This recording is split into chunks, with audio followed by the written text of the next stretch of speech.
Okay, please find a seat. Most of the action will be here on the west side of the room, so, and there's plenty of seats, so move on over. And we'll get started here in a minute. So, all right, here is all right, everybody, welcome to the City of Highland Park special meeting of the Plan and Design Commission. We are here at the Moraine tonight, which is the former Highland Park Country Club at 1201 Park Avenue West in Highland Park. It is May 20th, 2025, and we're calling the meeting to order at 7:02 p.m. Planner Fontaine, or Director Fontaine, will you call the roll? Yes. Commissioner Incheck. Here. Commissioner Fettner. Here. Commissioner Nannis. Here. Commissioner Henry. Here. Commissioner Mantis. Here. Vice Chair Kirsch. Present. And Chair Moore. Present. We have a quorum, Madam Chairman. And I do recognize Yumi Ross as City Council Liaison and Corporation Counsel Marcus Martinez here with us this evening. Thank you. Great, thank you. All right, first item on our agenda is the approval of the minutes from the last meeting, May 6, 2025. Do I have a motion? Motion to approve. Okay. Motion by Commissioner Fettner and seconded by Commissioner Imchuk. All in favor? Oh, any discussion? Sorry, any discussion? No. All in favor? Aye. Aye. Any nays? No nays. All right.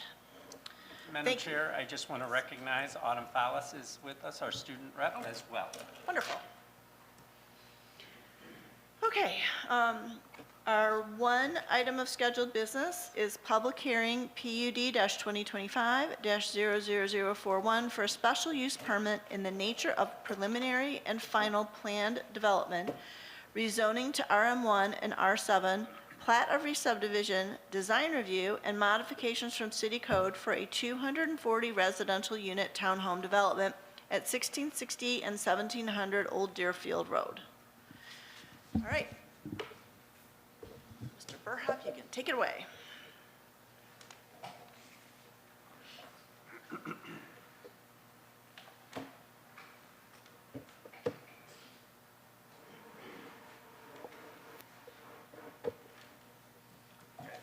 Thank you, Chair. I will provide a presentation with updates.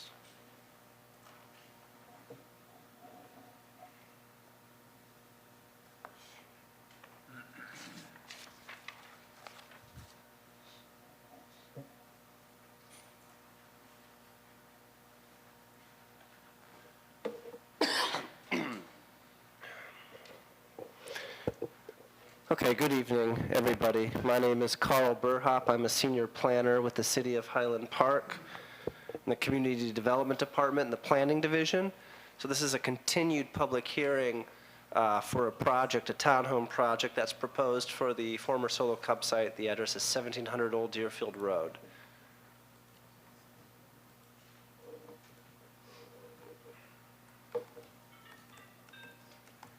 Okay, so this is a continuation of that project that was considered back on April 1st by the Habitat Company, LLC.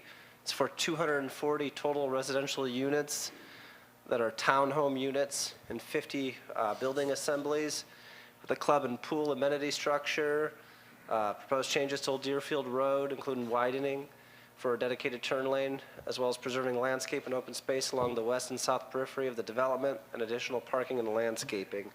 And that's the same slide from April 1st because the overall summary of the project is still the same, though some of the details have changed.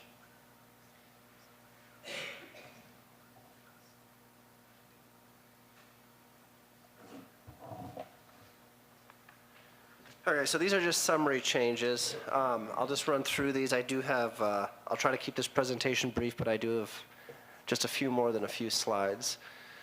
So April 1st was the initial consideration, and it was continued to this date. The commission discussed a variety of issues. The public provided feedback. There were also comments in the staff report for the applicant to address.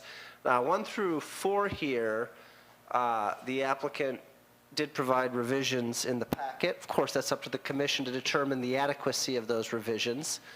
But the applicant did provide a density comparison, and staff also has a comparison in this presentation. I think that's my next slide.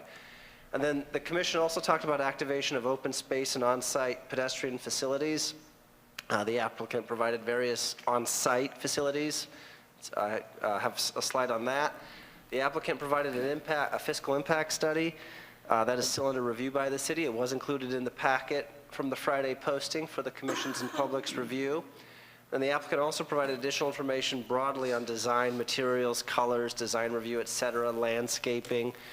And so the commission can also weigh in on that. There were other things that the applicant will eventually have to update or revise to, or they did provide, but the city's still reviewing.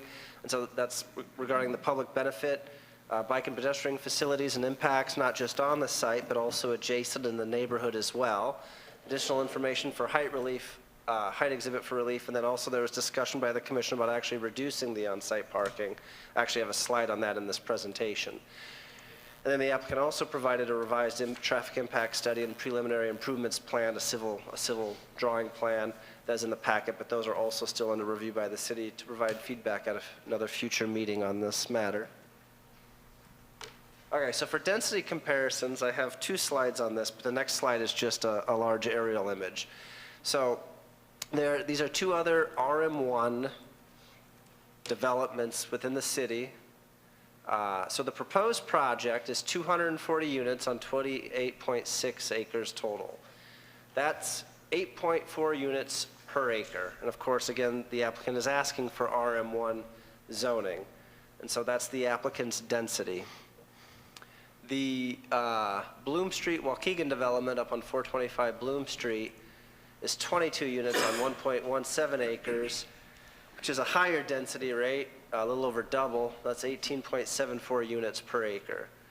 And then also on Highway 41, which is the top right image, but I have an image of that on the next slide, just so the commission can hopefully see what that type of density looks like. It's a little cleaner. So the Chantilly development on Highway 41 is 193 units on 24.7 acres, which is 7.8 units per acre, and that also has RM1 zoning.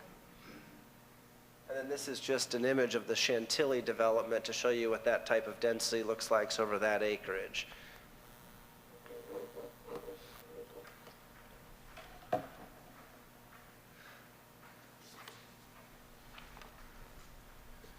Okay, in terms of activation and on-site pedestrian improvements, again, we run into this issue. It might be a little hard to make it out on this, but this was in the packet where, of course, you can open it up as a PDF and zoom in on it.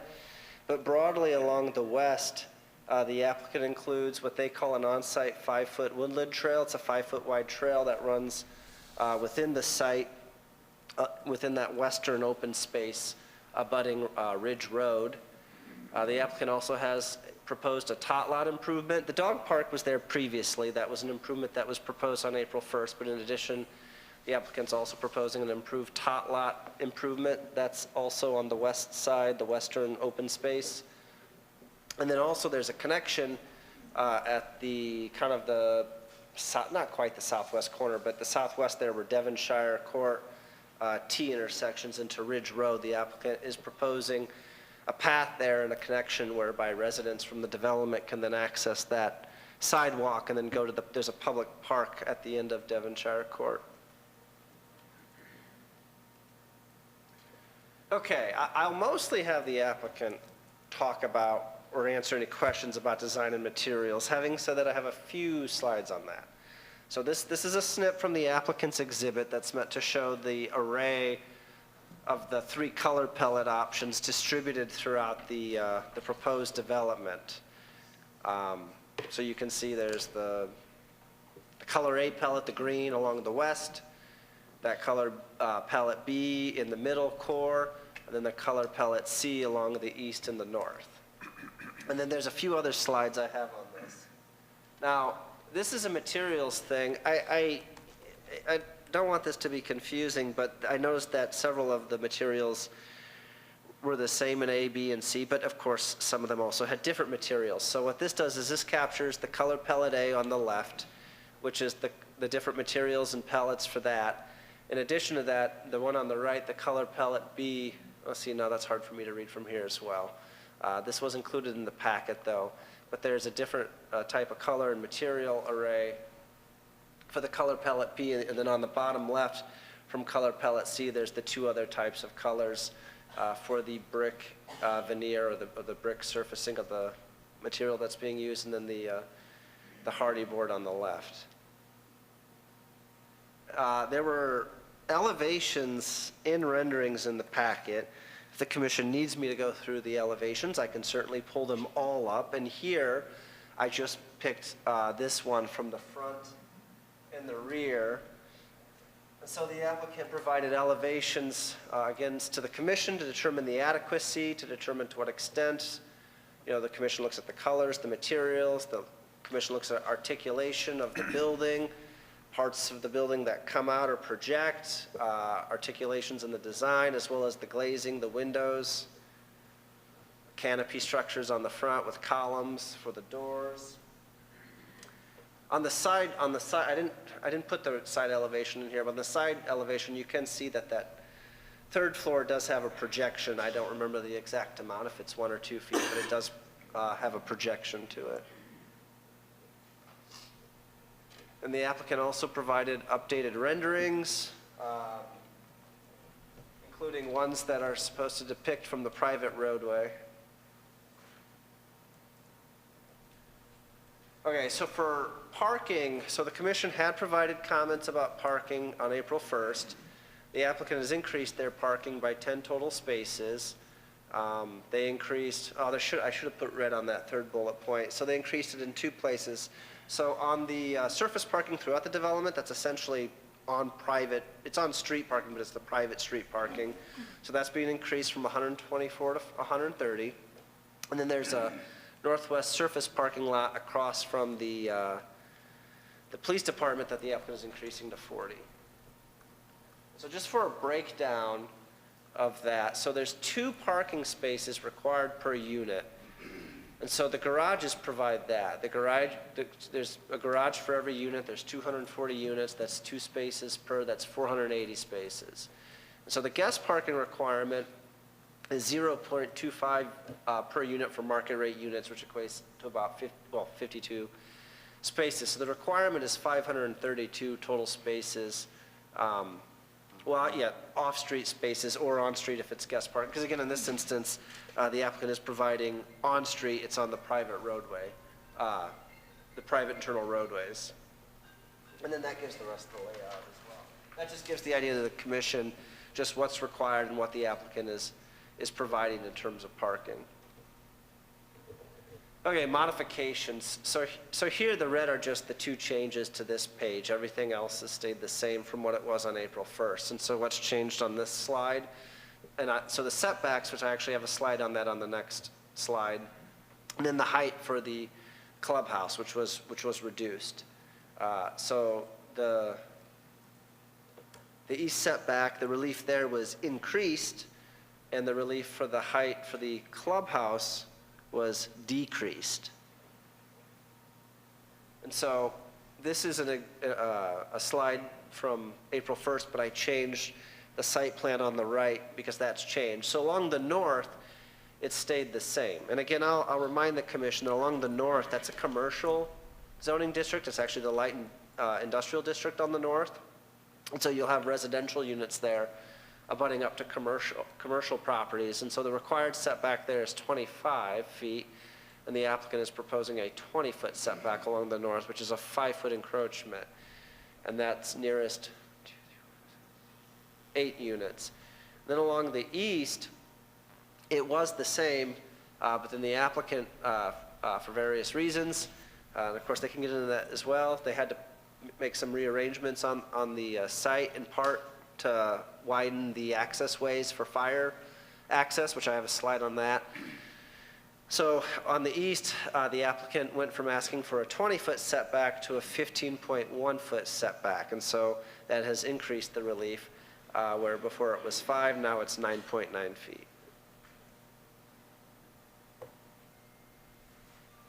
Modifications, so on this one, the only one that was changed was regarding the environmentally sensitive areas. So originally, the applicant had two impacts. One was to an actual wetland area, and one was to a buffer area. The buffer area, it was pretty small. I mean, it was just a green pixel on the plan, and so the applicant has struck that. They're no longer asking for that. But the encroachment into the wetland on the northwest part by the entranceway, that's still being requested, and that was being requested back on April 1st as well.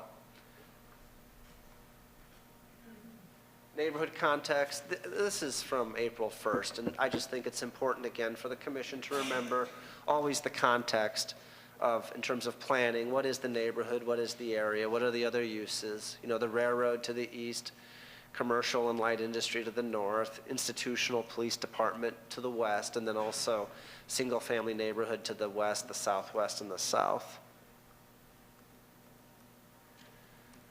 This slide is actually from the April 1st one. This one hasn't changed. The applicant did provide an update on the height relief.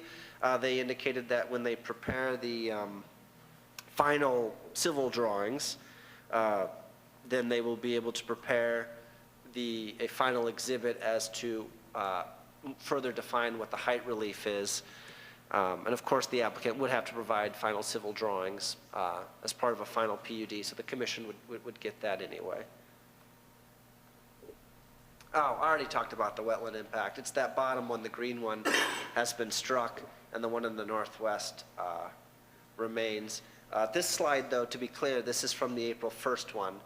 Okay, so if you were in the packet that was posted last Friday, this would be updated. Okay, public benefit. Yeah, staff are still reviewing the changes to the Old Deerfield Road. Again, you know, I don't want to jump ahead of myself here, but obviously the commission will have to continue this to another public hearing for more information. The rest of this reiterates what was already proposed last April 1st, except for the applicant is increasing the area or the parking spaces that they would give as part of their public benefit for the Highland Park Police Department to use. That they propose to increase that from 10 to 12. Open space. So the applicant reduced the overall open space. I do want to state that it is still approximately double what the Plan Development Code requires. Yeah, well, I have it right there in the first bullet point. 20% is required, about 250,000 square feet for this, or 5.7 acres. So the applicant did have to make changes. They had to widen their private roadways to accommodate the fire apparatus. I actually have that on the next slide. And of course, all of these exhibits were in the packet. All of these exhibits were in the packet, where you can open them up as a PDF and zoom in to see any details. And so the yellow areas here are all areas that had to be widened. And so in part, the applicant had to reconfigure the site, of course, for fire safety, to make sure that fire trucks can get everywhere.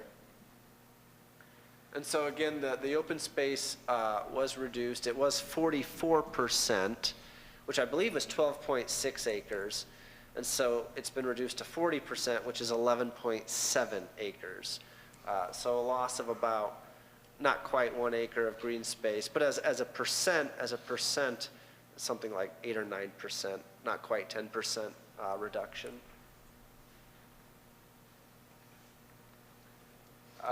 Design review. This was already in other parts of the presentation. I just didn't say it, but the applicant does need to provide exterior lighting information. The applicant did adopt staff's recommendation to increase the fence height to the maximum allowed along the north and the east, which is 8 feet, given the other uses are commercial and railroad. So they do propose an 8-foot wood board fence to the north and the east. And then for landscaping, there was a reduction in the total amount of landscaping, just as there was as well for the green space. So just in terms of documenting it, I do document the reduction in the trees and the shrubs.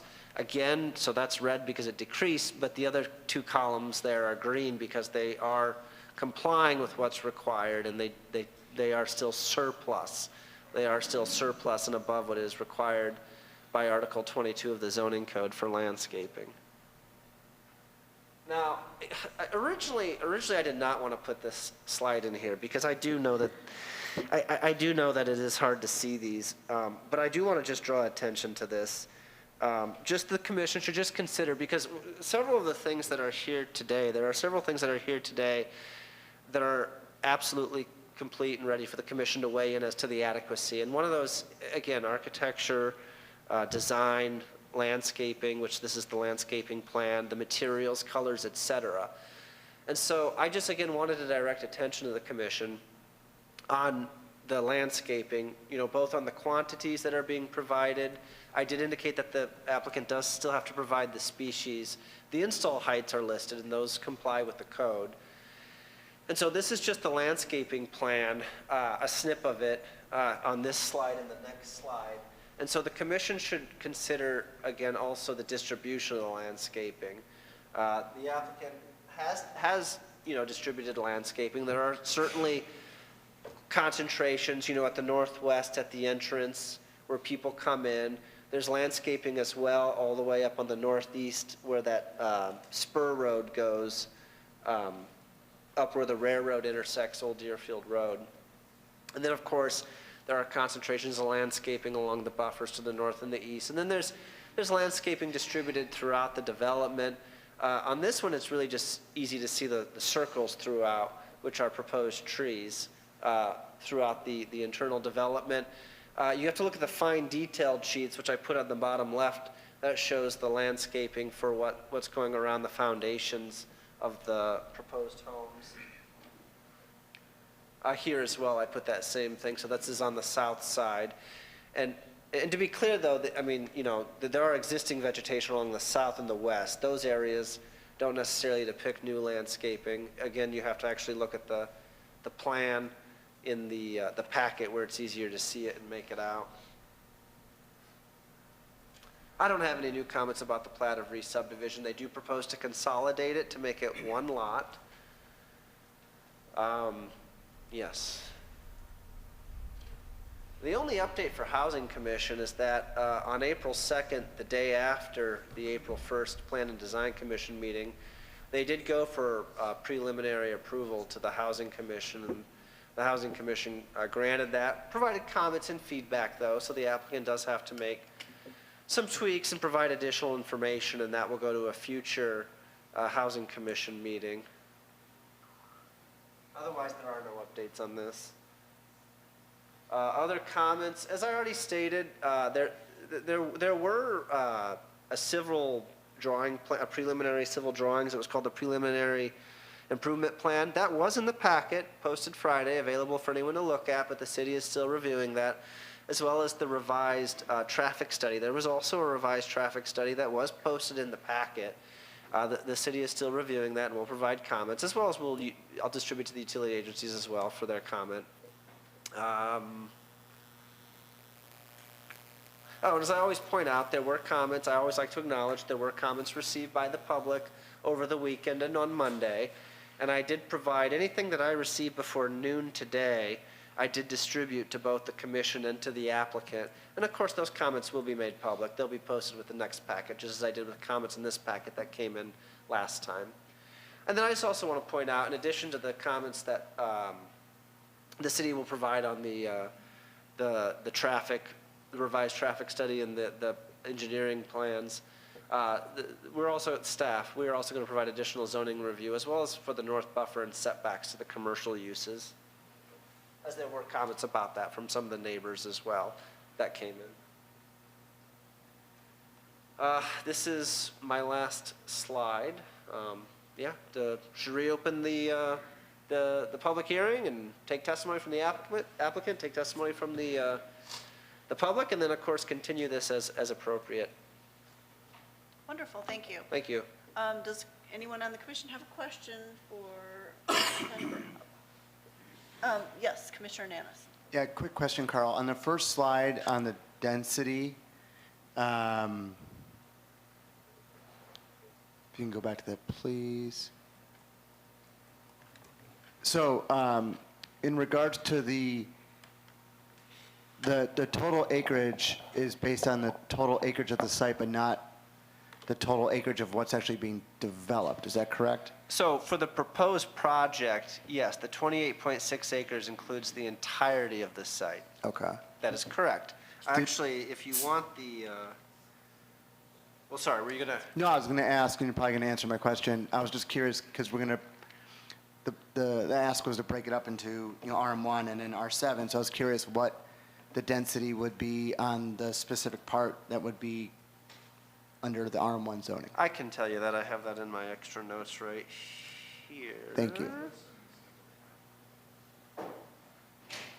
Obviously, that would, if you only took that area, obviously that would increase the density.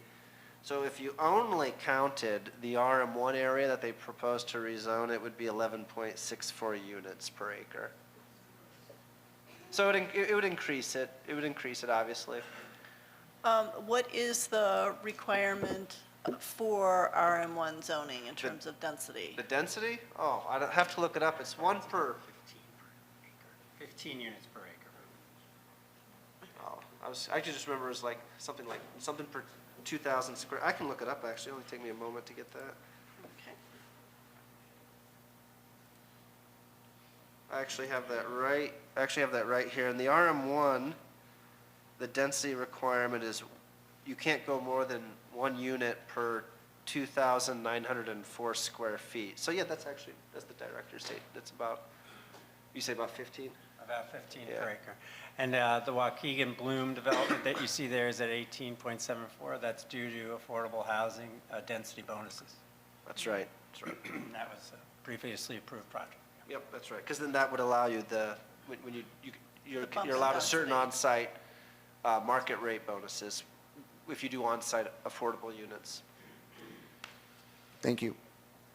Madam Chair, while we're on yes. the zoning topic, I had a question about the part of the site that won't be developed on the west and south sides of the property, proposed to be rezoned to R7, and I was just wondering the rationale behind that particular zoning district, and if it's the least intensive, or how we could have some reassurance that that open space wouldn't be redeveloped in the future. Those are two different questions, but in terms of the zoning, it is the step-down zoning from RM1, as R7 is below the RM1 in terms of the zoning district densities. And in terms of the open space, staff proposed, and I believe, and you can direct the question to the applicant as well, but we're looking to have as part of the planned unit development, the open space is conditioned to remain open space as part of the development approvals. Okay. We don't have any recommendation and choose to leave as a city the covenant that's in place on the western border, that 100 feet, we're just leaving that as is. And the recommendation would be that the open space stay open space as part of this development approval. Okay, so the R7 is just a step down, one step down in the density that's allowed? Correct. Not the least dense? Well, it's not the least Okay. dense. Least dense is R1, and that's in certain parts of the city. But in the context of the area, it fits in well. And the reality is that that's a single-family zoning district. The RM1, it does allow multifamily. In this case, it's being used for single-family attached. And so when you approve a planned development, the development must be in the form that has been approved. So it would be a townhouse development. Gotcha, thank you. Any changes to planned developments require a new public hearing, et cetera, so forth. Thank you. No, go ahead. Sorry. Quick question. On the open space image and then the statistics, is I noticed the club space in the pool was highlighted green. Is the club space in the pool in the calculations of the open space, or is it just colored that way from the applicant? I would have to defer to the applicant. I had a breakdown of all the open space in my first report. In my first report, I went through, I'd have to follow up with you, but I actually did have a breakdown of that in my first report. Let me look that up. Thank you. Okay, more questions? Commissioner Kurtz, did you have something? Mine's on the open space as well. I mean, obviously, one of these lots is 100% open space, basically. So my concern is more where the construction will be and what the density of that is, and I too want to know exactly what's being counted as open space there, because sure doesn't look like very much. Could I make one comment on that? Please do. So I just wanted to be clear, so the plat is consolidating the property as one lot, and so the zoning review that staff has performed, it treats the entire property as one zoning lot. Of course, it would be, they're proposing to have a multi-zoned zoning lot, but that happens in other situations as well. That's not totally uncommon, but I just wanted to just state that. And so I would say that, you know, the way the plan development is formulated is we're looking at the totality of the 28.6 acres, not just one part of it. Having said that, the commission certainly can look at each part of it for adequacy for various types of provisions of things that are necessary in terms of the development, so.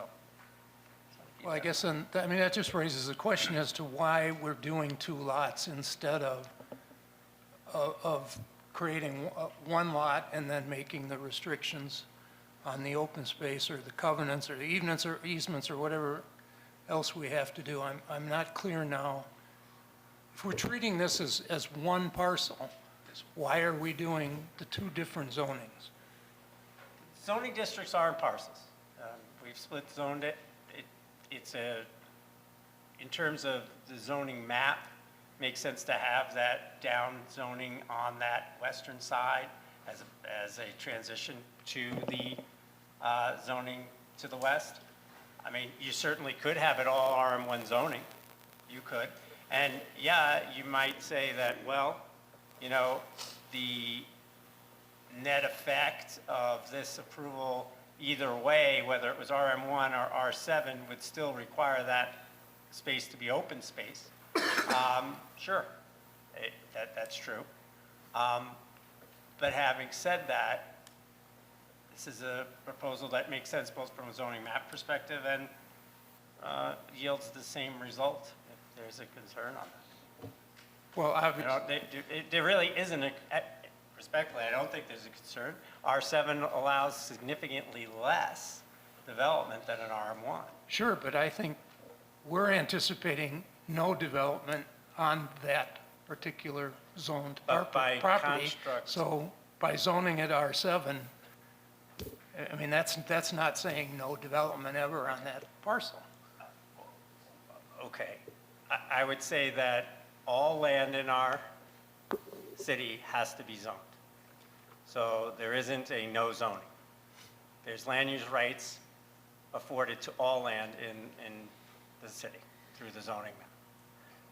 Because right Where now, cases are that something isn't zoned, just let's say there was some error, our code even provides that it is by default zoned one of the zoning districts in RM1. So it is just a construct and principle, legal principle of the zoning map and the zoning regulations that all land must be zoned. And so that's my response to that question. And so I think that an R7 zoning district makes sense, and it certainly needs to be zoned something. And an R7 zoning district would fit into the context of this area, certainly. And as a point of fact, as a practical matter, based on the type of development that they've proposed, with the open space being part of what we would suggest be a condition of approval, that remain open space, I just don't see that there's an issue in terms of that. In all of our developments where there is required open space, there is, you know, you can't go below what's otherwise required by zoning, right? So if it's 20% open space and they provide that, should somebody come back and change their PUD to have less than that, they would need a modification. In this case, the applicant's proposed is providing twice the required open space. In such cases as these, where the open space is important to the development in terms of how we see it as a city, we would respectfully suggest a condition of approval, because that is above and beyond what is required by the zoning code. And so that's why we are saying that we would respectfully recommend that condition of approval. We do think that that appropriately buffers from the existing neighborhood, and is part of what we would refer to as the mitigation for the density that is being proposed elsewhere in the development.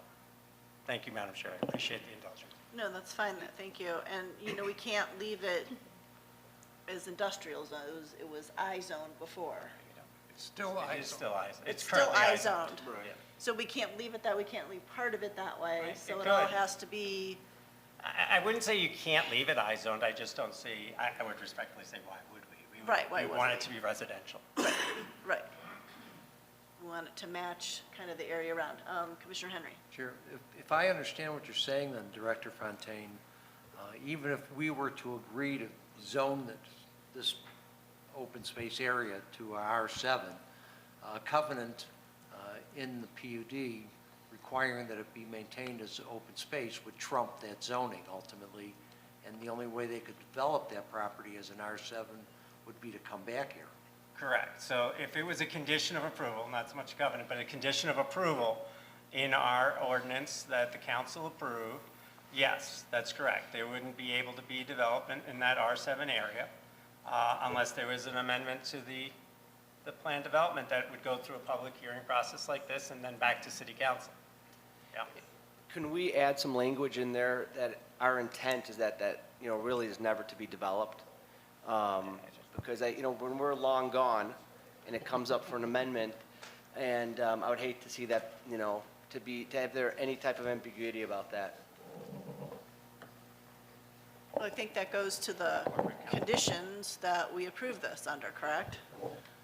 Right, I'll take this one. So if we were to add that as a condition, certainly just like Director Fontaine was mentioning, if that were to be changed, similarly, if it were to be an R7, that would require us to go through, it would require the developer, whoever is petitioning for such a change, to go through a process such as this. So if you are merely making it an R7 zone with nothing in the site plan to be built, or if you are saying as a condition of approval that nothing can be built, in order to change that either way, it would have to be an amendment to the PUD. And that is a process very Right. similar to this one. Right, I understand, but is there any way to, I think, it seems as though we're pretty adamant that we don't want to see development in that R7 area. So there's going to be a covenant that runs with the land on it. Aside from that, is there any additional explicit language we could put in there that, upon approval, our condition is, and the intent is that R7 always remains as preserved? Well, the idea of a condition in a PUD ordinance is that there is sensitivity to future commissioners and their response to what the residents of that day need. And so if it comes to pass that in 40 years, 100 years, next year, that it is appropriate to build, then by having it go through an amendment, a PUD amendment process, the commissioners can determine whether that's appropriate. I think, Commissioner Fettner, what you're suggesting is that something be in place so that even in the future, if commissioners, or if a commission were to desire to make a change, that they would be foreclosed from doing that. Not so much foreclosed from doing that, but just to see that this was approved, and I think with strong opinions that it be conditioned upon any type of development being allowed in that R7. I just think that seems like an important part of this, and I would hate in 10 years from now to drive by and see, houses popped up in that area. Right, and I think that's an important part of the PUD condition. I think it is it's not nothing, I guess I should say. Right. You have to go through a process in order to change it. It's not easy. Oh, It you're is right. something that is subject to public comment, subject to a hearing, and if it is an inappropriate request for relief, then I gather that the commission would recommend it for denial and that the city council would deny it. Madam Chair, Yes, may I come back and respond to Commissioner Nanis's question earlier about the rec space real quick? Please Or the do. open space? So thank you for allowing me to reflect upon my April 1st report. So, yes, so the clubhouse amenity, yes, it does. They are counting it towards their open space. And yes, well, I guess I'd want them to verify that just to make sure. But to me, it looked like they were. And yes, that can be counted towards their open space. It's in section 150.520 sub R sub 2. It's in the PUD section. Long story short, it's really up to the commission and council in terms of all the open space to make as part of their findings, which of course, when we get to that point in time, that would be a finding that, you're accepting the character and what they're proposing as open space. And the area of that was 15,000 square feet, but that was in the first iteration of the plan. May have changed, or it may be the same, or it may have changed ever so slightly to the second iteration of the plan. That's my response. Thank you. thank you. Commissioner Imchuk, you had a question. Thanks. Yeah, just following up on the wetland, the conversation we were just having about the natural area in the southwest. I have a couple of questions. One is, I know that there are several wetland areas in the woodland and preserve area that's on the edge of the property. Would those areas be sort of off limits if redevelopment were to come forward in the future for the city, let's say covenant aside, would those areas be protected is my first question. And the second question is, did city staff have any conversations about preserving or replacing that northwest corner wetland that would be disturbed by, I think you said that would be lost in the development, Carl, or impacted? Well, right, so wetland law, I can only, obviously that's, the federal government, I believe, manages wetland law, so I can only just give like some bullet points on it. My understanding is that broadly, applicants can potentially develop wetlands, but there's a federal process, regulatory process, they have to go through to do that. And so, the applicants identified their, the wetlands in their materials they've submitted, they've identified where it's encroaching, and they'll have to follow whatever federal procedures there are to mitigate or whatever they have to do for that impact there on the northwest. And then I'll just also reiterate too that staff did send this out to the Lake County SMC, which also provided comments on that in the packet, essentially just laying out the process or procedure for the applicant to follow to mitigate or whatever it is they have to do with that. Okay, so it's not yet been itemized, like how they would address that impact to the northwest wetland area that would be impacted? Well, We don't know sorry. that yet? Say that again, We don't sorry? yet know what the measures would be for that northwest corner wetland area? I personally do not know. I'd refer that question to the applicant. I can just say it's been documented that they acknowledge what's going on, and that's been relayed to Lake County SMC as well. So, the proper authorities are aware, but I would defer to the applicant on what that process actually looks like. Okay, thanks. So I guess what I hear people saying is that we'd like to somehow save the open space and the wetlands into perpetuity, and I don't know if there's a legal method to do that. So there would be a legal method to, that's what a covenant would do. Right. And I think we've done that where there's been, in other developments, a covenant not to build on a particular space. In terms of the wetlands, all I'll add to what Carl said is that that would be properly before the Illinois Department of Natural Resources as well. And if it is a protected area, then they would be the entity that would host enforcement actions. Okay, thank you. Okay, any more questions from the commission at this point? All righty. Would the applicant like to come on up and update us?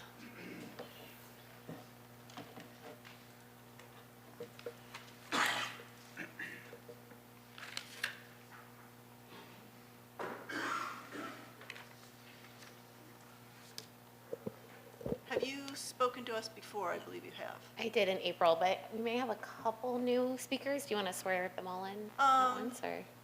Yeah, if we've got anybody new or hasn't, please swear to tell the truth, the whole truth and nothing but the truth. Thank you. And when you come up, I want you to state your name and spell your last name.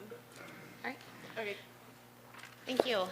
Again, for the record, my name is Katie Janke Dale, Jahnke Dale, Dale, from DLA Piper. We represent the applicant Habitat Company for this matter.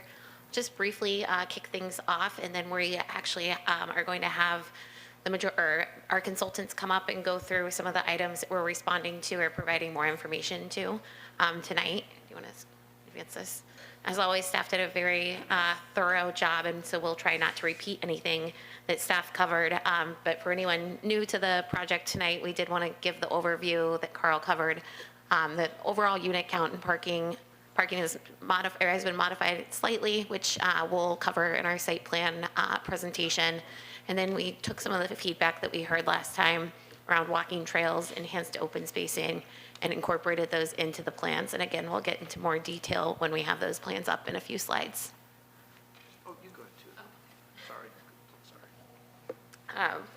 So like I said, with this slide, I'm going to turn it over to Terry with BSB, who can go through the site layout and data, as well as, and again, staff kind of stole our thunder, some of the added walking trails that we've incorporated in, as well as the connection over to Devonshire Court. But with that, Terry, come on up.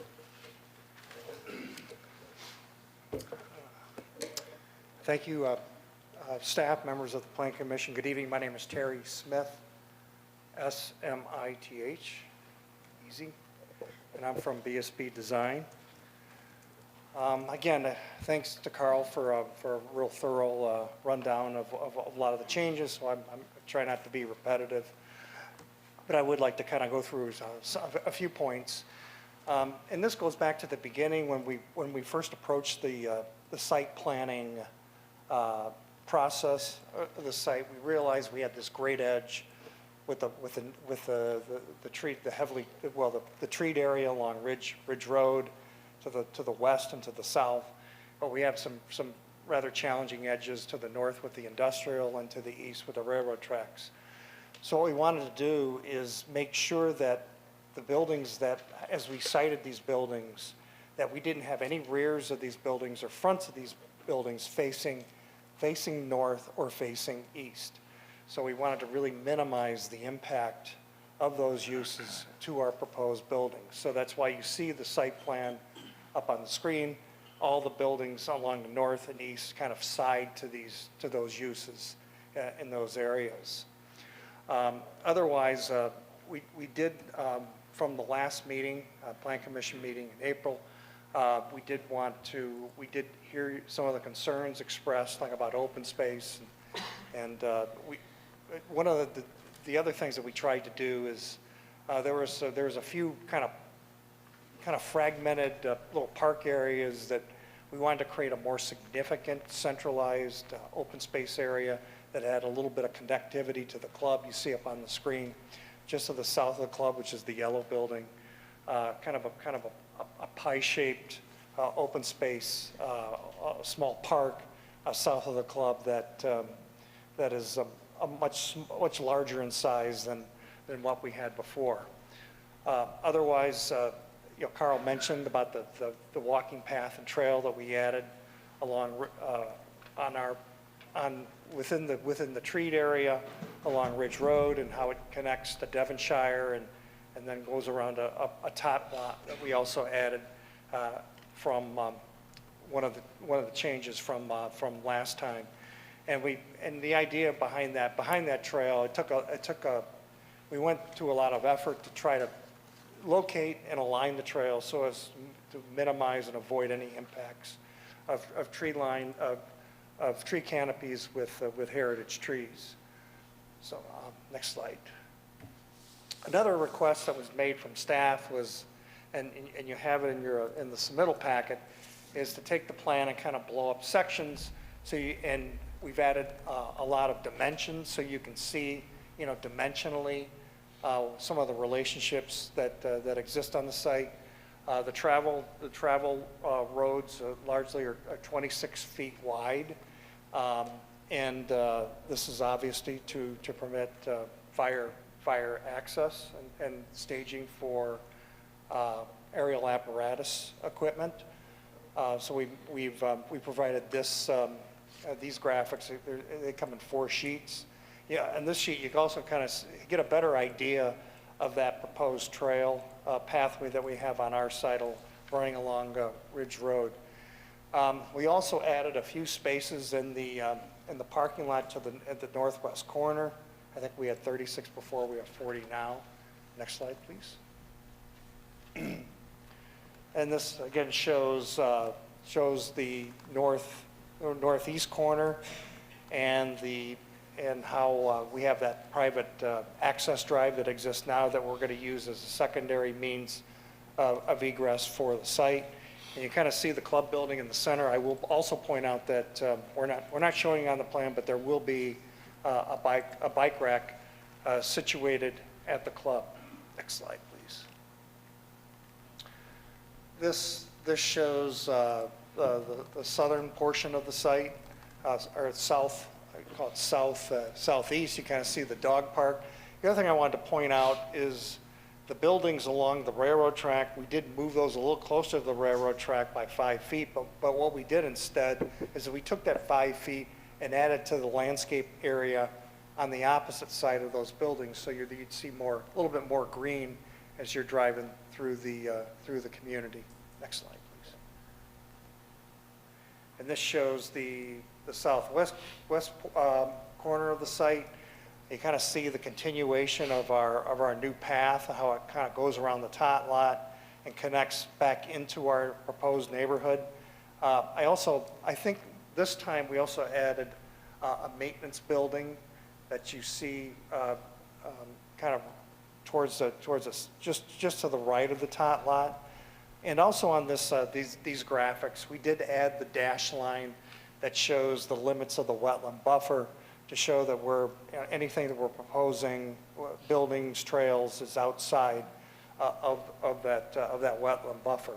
And then, as was indicated before, we show the continuation of that trail and how it connects to Devonshire Court and the sidewalks that exist along that street. Next slide. We talked about open space. We're, again, about 40%. Obviously, the green areas are what we're counting as I guess, countable open space. Nothing more to say about that. Next slide, please. And I'm not going to, we can just go over, we talked about the comparison of Bloom Street, so we'll just kind of run through that one as well. Next slide. And I'll now introduce Jeff Mulcrone, also from BSB, to talk a little bit about the architecture.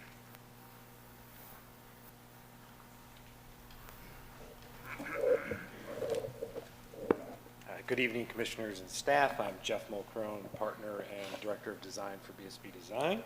And I'm going to go through the architecture this evening and some of the changes that we've made since this was last presented to you. So this site plan that's on the screen is showing the 3 color palettes that we're proposing for the architecture. We've got a palette that runs along the west and southern part, a central core color palette, and then another palette that goes to the north and to the east.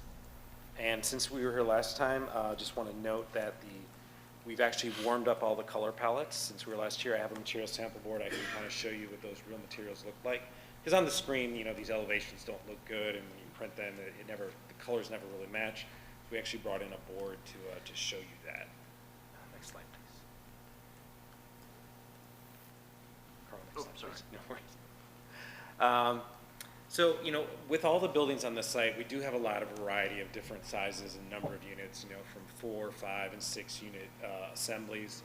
So we wanted to throw all the different buildings into one slide to kind of show you that there is a lot of variety on the streetscapes as you meander and all the streetscapes from the little pockets and neighborhoods within it.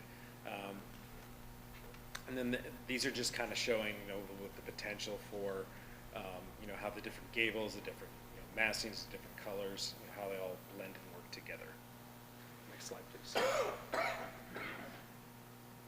So actually, let me just show you tonight. I'm going to talk about the. Use the mic, the floating mic.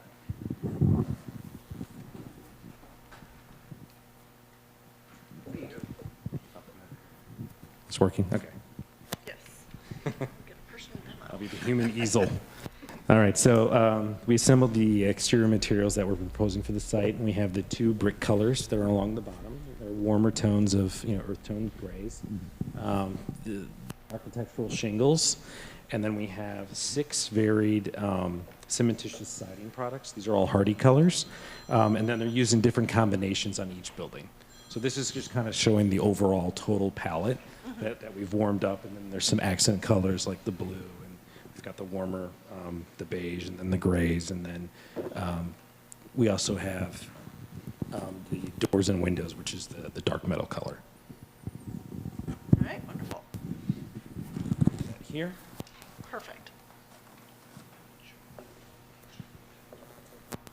Oh, sure.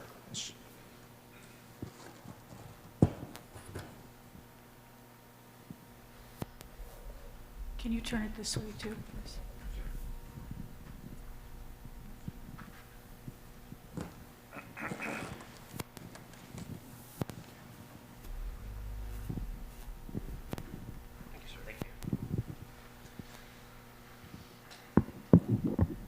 One of the other things we added since the last time we were here is we introduced more central porches on some of the units. Before, we didn't have porches over every front entry, so now there are additional porches on those. As I mentioned, we did warm up the pallets. It doesn't show well on the screen, but we did warm up all the exterior materials. We also varied the number of types of assemblies. We have a variety more of 4, 5, and 6s. We had less variety in the number of units per building before. Next slide, please. This is the other one with the first page that was just up was a typical front, and then this is just showing the typical side and rear elevation. You can see we've got the decks with the porch comes down, varied window fenestration patterns. We're using a variety of different materials and textures to break up the mass, and then we've got the overlay gables on the roofscape. Next slide, please. This is just showing a typical different color palette as well, just to show that the architecture does vary from palette to palette and from building type to building type. These are the side and rear elevations of that particular rear-loaded garage product type. And on the side elevations, as we're showing how the upper story and the rears does cantilever out over the cantilever deck on the rear as well, and that provides additional interest on those rear streetscapes. I'm sorry.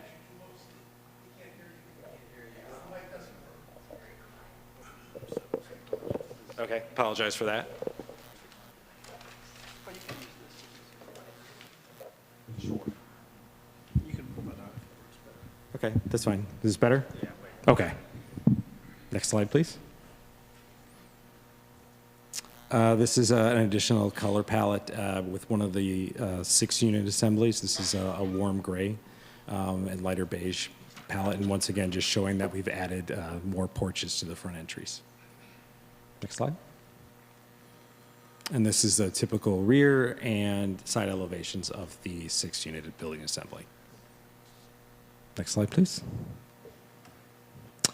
And moving forward, we're going to show you just some of the different color palettes in 3D, is how these elevations are rendered and imagined for the community. So once again, a variety of different textures and materials. We've got horizontal siding, the board and batten up top, alternating the siding colors from the insets above the entries, articulating the streetscape with the porch roofs, panels between windows. We've got the dark window frames and door frames as well, and then decorative elements along the roofscape in the gables. Next slide. This is color palette B, just to show you the same building, how it looks different down the street. utilizing, it's the same architecture, but utilizing different colors. It really changes how the building looks within the community. And C. Yeah. And then C, this is just another version of that as well, incorporating some of the blue siding that's on the board. That looks a lot better on the board than on the screen. This is just a shot, typical space between the fronts and sides of the buildings, just to give you a sense of the pedestrian experience for the residences in the community, showing how it's, it's positive street forward, front porches, sidewalks, and then we're capping view corridors with other architecture. Okay. This is a shot of one of the pocket parks internal to the plan, just to show the green space that is proposed around each of the buildings and in between all the buildings on the site. This is an elevation of the proposed clubhouse, which is central to the community. We did reduce the height down to, I believe, 16.5 feet. It was 25. So that scale and massing has come down to this elevation here, and we're actually incorporating a variety of materials that are found and throughout on all three pallets onto this one building here to make a cohesive jewel box in the center of the community. These are just some of the typical first floor plans. I believe there was a question about storage and space within the garages, so there's plenty of room for bicycles, trash receptacles, recycling bins within those garages. They are extra deep per the plans. And then even on unit plan C, those residents for those front load garage, front entry units actually have a rear yard and their own little private space beneath the deck on the rear, which is really nice for those residents to have. Next slide.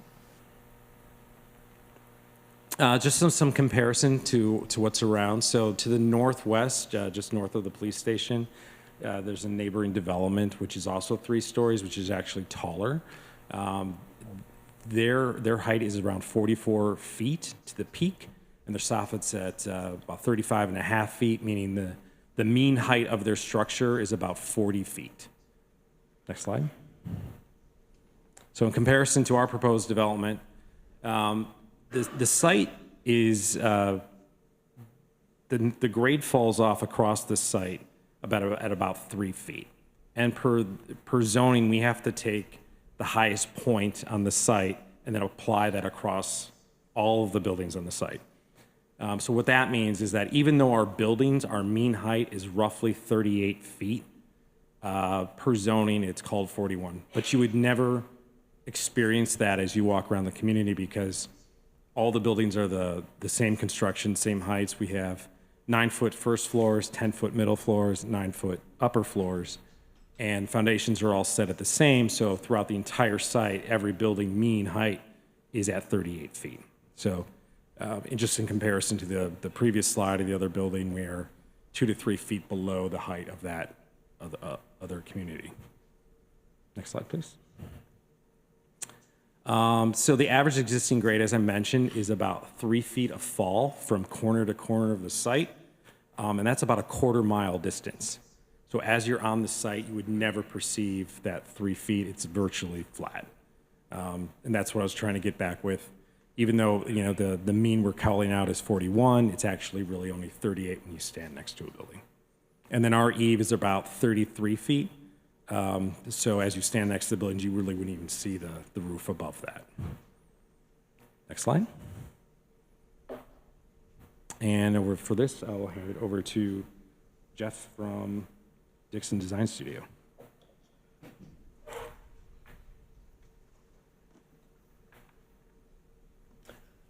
Hi, my name is Jeff Torrens, Torrens. I'm a landscape architect with Dixon Design Studio. Can everybody hear me okay? I'd like to start with just a little bit of history. This site has been partially cleared by the owner to remove invasive plants and restore and improve the quality of the existing wetlands and the forested areas. The site is roughly midway through a 3-year forest and wetland restoration plan. And that includes performance goals as well as monitoring and maintenance. The current plan proposes removal of 56 trees which require replacement. The replacements total to 132 replacement trees. Our landscape provides those 132 replacement trees on site, in addition to 185 required trees for vehicular use areas and building foundations, and an additional 122 trees, all to enhance the overall character of the development while preserving approximately 8 acres of existing forest and wetland areas. Planned features include landscaped entrance islands, a centrally located club with a pool, play lot, dog park, and an unpaved woodland trail. This plan has recently been redesigned to consolidate open spaces into one central park space located just south of the club. Next slide, please. This slide addresses our sign locations. All our signage is still in development, but we intend to have one masonry sign within the island at the main entrance, and then 2 other signs, one at the north entrance at Old Deerfield Road, clear up the north end, and one as you enter the development south of the existing industrial area. Next slide, please. I thought it important to revisit a couple of these slides. You saw this one earlier. This is a perspective taken from the vantage point south of the landscaped entry island looking north, just inside the Old Deerfield Road entrance. This landscape island features a 3-foot raised berm and a variety of deciduous and evergreen trees, shrubs, grasses, and perennials for year-round interests. As these plantings mature, they will interrupt views of the garages of the front-loaded townhomes. Next slide, please. Back to the streetscape perspective here. This illustrates our typical internal streetscape with both product types represented. Front-loaded townhomes on the left, rear-loaded mused row homes on the right. And in the distance, parkway trees will be provided wherever possible between driveways and on-street parking to help reduce the heat island effect. And our foundations will be enhanced to soften the architecture. Next slide, please. Here's our typical foundation planting plans for the 2 types of architecture. Foundations will be lushly landscaped with a mix of evergreen and deciduous trees, shrubs, grasses, and perennials. AC condensers at ground level, gas and electrical meters will be screened from view wherever possible. And also on the slide on the lower left, our buffers are addressed. Along our north and east property lines, we'll be providing an 8-foot-high board-on-board-off fence lined with evergreen and ornamental trees, shrubs, and grasses to help provide visual relief and screening of the industrial uses to the north and the railroad to the east. In conclusion, all new plant material provided will be conducive to our climate zone, offer multiple seasons of interest, and include a diversity of plant species, sizes, textures, bloom times, and colors. All plant material will be selected for quality, long-term sustainability, disease resistance, and desired growth habits. All landscape will be maintained by a management company or homeowners association. The existing and proposed landscape combine to provide a green and pleasing community to the city of Highland Park. With that, I'll turn things over to Brett. Are you going to address the environmentals? Next slide, if you will. Can you hear me? My name's Michael Worthman, W-E-R-T-H-M-A-N-N. I'm a principal with the firm of Kennick, Lindgren, O'Hara, Bona, or KLOA. I testified at the April hearing. We performed the traffic study for the subject property. And today I just want to talk about the pedestrian and bicycle infrastructure in the area of the development, which has been a topic at the last meeting. To this extent, we reviewed the City of Highland Park's very comprehensive bicycle and pedestrian plan. This plan was updated in 2020 and is very comprehensive. The plan included significant outreach to residents, businesses, and so forth, as well as a number of community meetings. I just want to talk about several facts from this plan and how it relates to the proposed development. First of all, the updated plan had 3 major themes in which the development is accommodating 2 of those.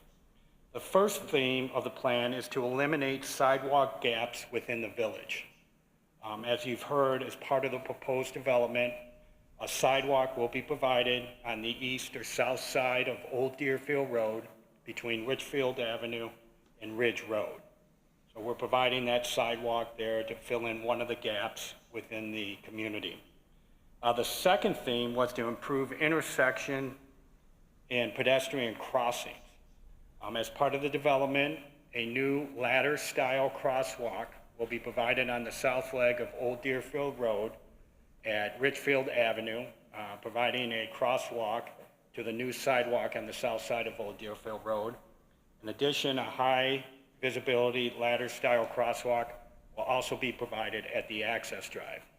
So the development is addressing 2 of the major themes of that plan. As it pertains to the bike infrastructure in the area, the plan had a number of facts concerning the area. First of all, the plan designated Ridge Road as a bike route with sharrows or shared lane markings. As we've known, or if you've driven out there, these improvements have been provided on Ridge Road. You have the sharrow lane markings, as well as the signage along the entire length of Ridge Road and in front of the subject development. It's important to note that the plan designates Old Deerfield Road as only as a bike route, as opposed to a bike route with sharrows and shared lane markings, similar to what was done for Ridge Road. So it's only been designated as a bike route. Further, the only bicycle improvements identified along Old Deerfield Road is the addition of bicycle signage and pavement markings on Old Deerfield Road between the Skokie Valley Trail and the bridge over 41. So that's on the north section of Old Deerfield Road. The plan suggests some additional signage and pavement marking, and I believe some of that has already been provided. More important, the plan does not identify any bicycle improvements on Old Deerfield Road south of the trail and in front of our site. To that extent, I know there's been a number of conversations as what can be done here. We've looked at everything we can, and all of the documents that the city has done has no plans for bike improvements at that location. We're willing to listen to staff or yourself, but the comprehensive plan does not call for any improvements along that stretch, or not the comprehensive plan, but the comprehensive bicycle and pedestrian plan. I will be here for any questions that you have, and I appreciate the time. Thank you. Anybody else from the applicant going to speak?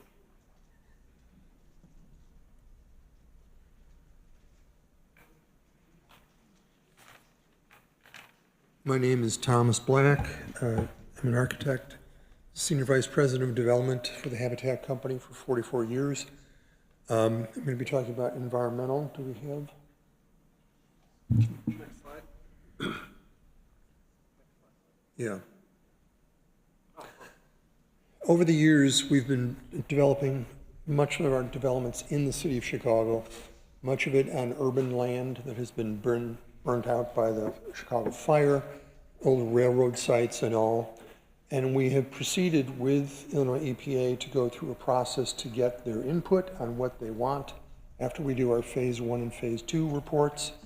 Whatever we find there, we work with them to develop a management program plan as to what needs to be done, whether it be containment or removal from the site and replacement. The projects that are listed here, Castellan Canal is our most recent high-rise. It's actually the building that this photograph is being taken from. We just obtained the Illinois EPA no further remediation on that site. It was a series of tracks from the Chicago-Milwaukee Railroad, Chicago Northwestern Railroad, and originally the Chicago and Galena Railroad, including the townhome project to the north of that we developed in 2000. That was the site of the first Chicago train station in the city of Chicago.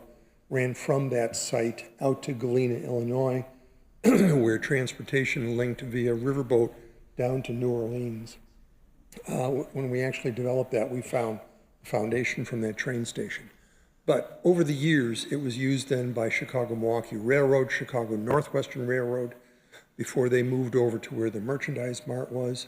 The Chicago Environmental Department of Environment had their site and the water department on that site. They actually had leaking fuel tanks on the site that they were too lazy to remove. When we bought it, we evaluated it, we contained it, we removed it, we restored the site, and we got an NFR site for that townhouse, mid-rise, high-rise development on the left side. And the buildings on the east side, the health club there, East Bank Club, goes back to 1976, developed and opened in 1980, and then the two high-rises in 2005 and 2014. They also had remnants from the Chicago fire and old railroad tracks that had contaminated the land that we removed and contained. The other sites listed there on the left, 43 Green, Phase 1 and Phase 2 is on the south side. It's alongside the CTA track down there, and it also had conditions from old manufacturing activities on the site. And then Ogden Commons, which is down on the southwest side of the city, Phase 1 and Phase 2. Phase 2 is currently in progress. We have the NFR for the Phase 1. We're working on the NFR for Phase 2. Again, the process is we work with a consultant. We'll do the Phase 1 and Phase 2 reports. They will then work with the Illinois EPA to develop a management program. We then bring the contractor in with a consultant, develop the management plan with them that's maintained and managed and monitored by our consultant, and then submit to the Illinois EPA at various stages, and then going for a final Illinois EPA no further remediation letter. It's a process that we anticipate doing here. We don't anticipate any of the land to be anywhere near as environmentally sensitive as this, but we will be doing it, and our lender will require that we do an NFPA. So that's it. Thank you. And for the record, Katie Jinkydale. I'm just going to wrap up with the remaining new item, which is our fiscal impact study that was in the report. So we were asked about this last time. JRG, which is a consultant that has a lot of experience in the marketplace doing these projections, took our site data and our development plan and layered in industry, well-accepted industry practices. As noted in the report and mentioned, the property is currently in a forestry program, so it is assessed as basically farmland and generates $1,139.50 in taxes per year.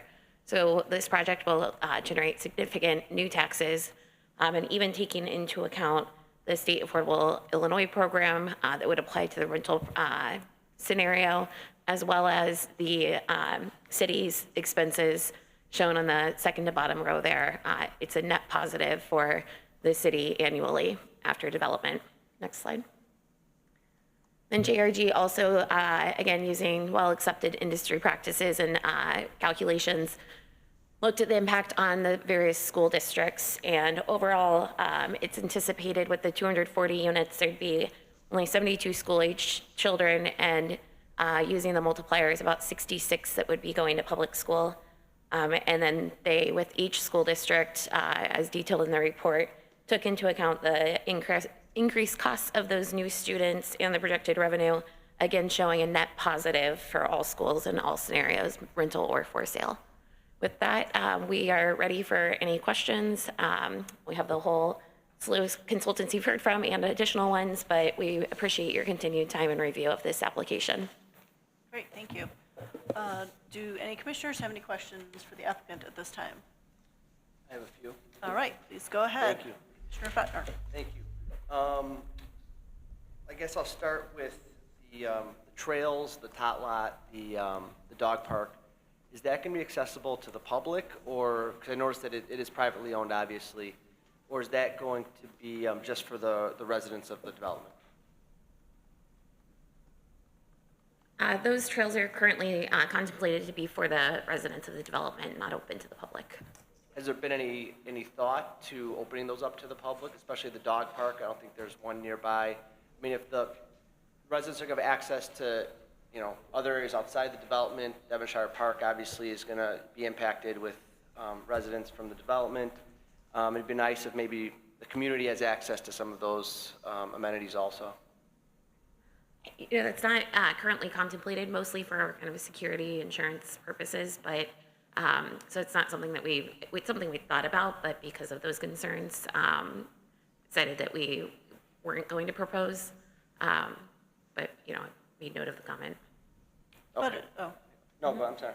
If we're promoting the fact that the development has looked at the Move HP plan and has determined that sidewalks are missing, and you're adding a sidewalk along Old Deerfield Road in this development as being a positive, but if we're not going to let anybody else use it, I don't see how that's helpful to our Move HP plan and the public benefit. So the new sidewalk that we're adding to complete or eliminate that gap is public sidewalk. Okay. It's so just the interior okay. trails on the property. So that is public? Yes, Okay. sorry about that. All right, that's all right. I just want to make sure we understand. So, I'm sorry, did you have any more questions? Yeah, I'll go to one other and then I'll. No, go ahead. Okay. The bicycle lanes and the bicycle traffic and everything. I mean, I think maybe we'll get into that a little bit more in depth, but I understand, that the traffic study looked into, the Highland Park guidelines and from 2020, and I think said that the lane on Ridge is not a bike lane per se, or it's a shared. I don't know. I forgot what the language was, but regardless, there's a lot of bicycle traffic on there, and I think we need to get past that in order to kind of get to at least a level that I would be that I'd want to approve this at. I think we got to get through the pedestrian and the bicycle traffic, because as it stands now, there's 240 units being added in here. Double that. That's twice as many cars going in and out, and I just would like to see some type of a little bit more thoughtfulness as far as the bicycle traffic we have there. I live near there. I'm telling you, on weekends, on nice days, it is just as much a busy bicycle traffic as any other area in Highland Park. So I don't know it sounds like today, based on the traffic study, where you're leaving it is that it is what it is. So I wouldn't say necessarily that we're saying it is what it is. It's definitely something that we've been looking at since April 1st, and we'd love to get some feedback from, and you sound like a great person to get that feedback from since you live close by. What we were saying is that immediately adjacent to our site, there's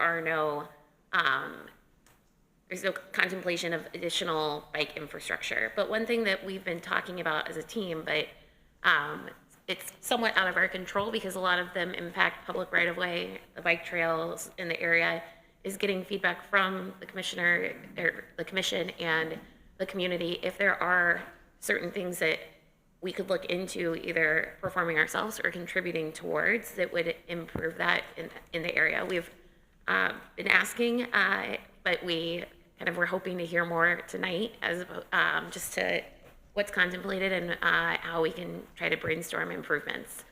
So we're not trying to say it is what it is. We just would like to get some guidance on, I know in other projects I've done in Highland Park, we've done respite areas with benches along trails outside, not in this area, or improved signage or striping. A lot of those, like I said, would not be on our property, but we'd be happy to hear feedback on it, take some notes and see what we could do. Yeah, I guess I would put it back to you guys, right? Put the ball back in your court to maybe find some type of solution, because again, it does get a little bit jammed there with already, right? With regular traffic, bicycle traffic, and now we're going to be adding density, and we're going to be adding more cars and probably more bicyclists, right? We live in the community, to be honest, also. So it's, I can't sit here and give you an answer of what it is because I don't know what it is, but I do need to see a little bit of a game plan as it pertains to the bicycle traffic and how you guys are going to handle it. And I don't know what that is right now, but I gotta see something. Okay. I'll also let Michael, in case he has additional thoughts. No problem. The only reason I brought that up is you did a comprehensive study, and, you know, we're looking to the community to tell us what they wanted. In that comprehensive study, I believe the update took a year and a half, what I read through there. You know, we want to know what the community wants. The other thing about bike infrastructure, given the logistics, the cost, the extent, it's hard for one development to address a whole corridor of bike infrastructure. I think, as you've heard, we're willing Well, to... it just comes to a head in that area. You know, that's the tricky part about it is you hit that stop sign right at Ridge by the police station, and that's the tricky part is that's where it all kind of comes. Totally understand the challenge, and it's not unsimilar to other challenges and other bike routes that you have in the city. But we're looking, since a study's been done and the city has gone through this, what needs to be there. I think we're more than happy to put sharrows and signage in, but we don't know if that's sufficient. It wasn't recommended in the study. So you're looking to us and we're looking to the city, and we can sit down together as to the best way to address that. But the only reason I brought it up is you did a comprehensive study. There wasn't any specific recommendations, so we're kind of like asking for some help. Yeah, and I think that study was done without, you know, contemplating the development, right, being involved in that. And so I think that's kind of the issue is that, yes, that was done in 2020 when it was, you know, Solo Cup, or it wasn't Solo Cup then, it was still what it is now, right, it was nothing. And now we're adding in 240 units, you know, times 2 cars, times multiple people, times more bikers. And so I think that's the issue is that, right, what it was in 2020, and maybe the city didn't contemplate something then. And I'm telling you as someone that lives, and I'm not a bicyclist, but I just, you know, I live there, so I understand I'm it, not disputing what you're saying. Okay. We're looking for some help as to what the city would like to see there. Okay. Thank you so Director much. sorry, just a second. Director Fontaine had a comment.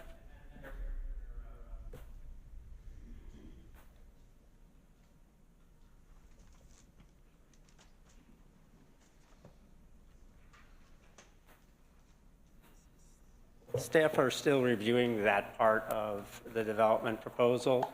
Our engineering division, along with our planning division, are working together, and we're going to be contacting the applicant about various options, and we'll get back to the board for the next continued public hearing.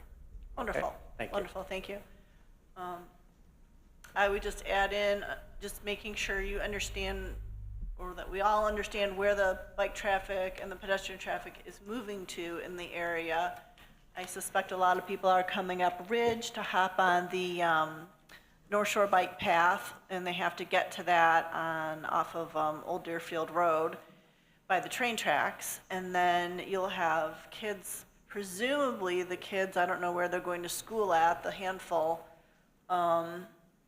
in 112 are probably going to West Sherwood and the schools down by Westridge. And if I had, you know, when my kids were in 1st or 2nd grade, I would not want them riding on Ridge, even if there were sharrows. I would have them riding on the sidewalk, and I think it's necessary to understand how people will be using the way to school, and understanding whether or not the buses are coming through the subdivision, or are they stopping just on Old Deerfield Road across from the police station, and all the kids, like all the high school kids, might be picked up there. So kindergarten kids are usually picked up at their homes on the bus, so I think it's important to understand how the school works as well, even though it's not a lot of kids. I think one of the other things to understand is as bikers are trying to get to downtown, they need to use that overpass on 41, and it is just not the best because it's hard to come to a stop at that corner, cross the streets, and then take your bike up the ramp, or as you're coming back down the ramp, and then making sure you get stopped at the bottom of the ramp to cross the street. So if there was an opportunity to make an improvement there, I would love to see that. But that's just my personal opinion. Okay, any more questions for the applicants? Yes. I had one Commissioner more Chick. Yes.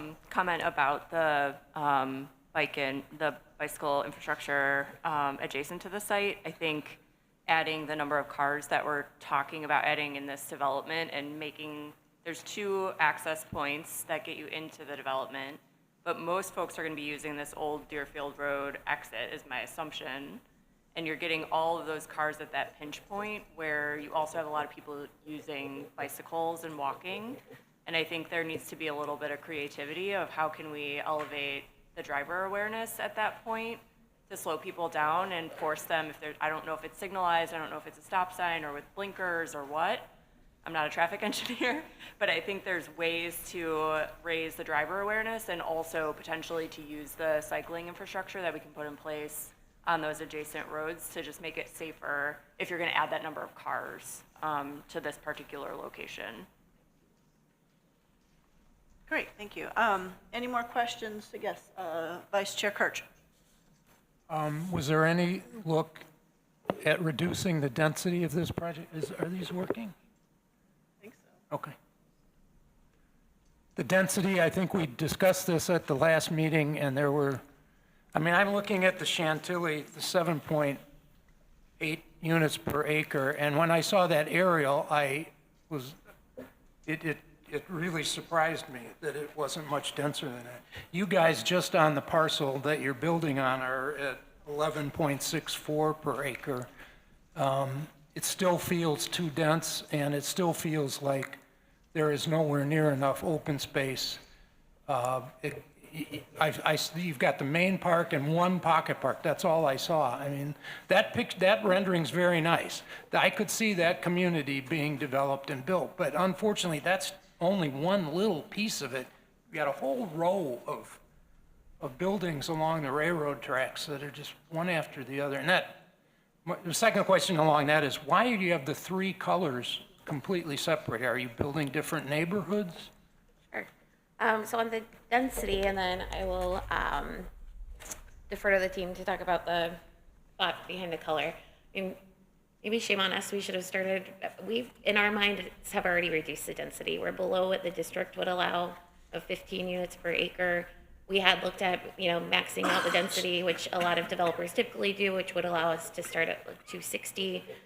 So we think that based on just kind of making this a successful project that will be financeable, we'll be able to attract partners to it, as well as just what makes sense from a site planning standpoint. Yes, we're above Chantilly, but we're well below the other, development, the newer development that we were asked to look at. So something we considered, we kind of already did it ourselves before we even filed the application. And we maintain that based on the site plan, we also have double the required open space. So, respectfully, I think that the density we're proposing, as well as the, 2x open space for that density is appropriate. And then I would ask Jeff to come talk about how we decided to lay out the different townhomes and the colors.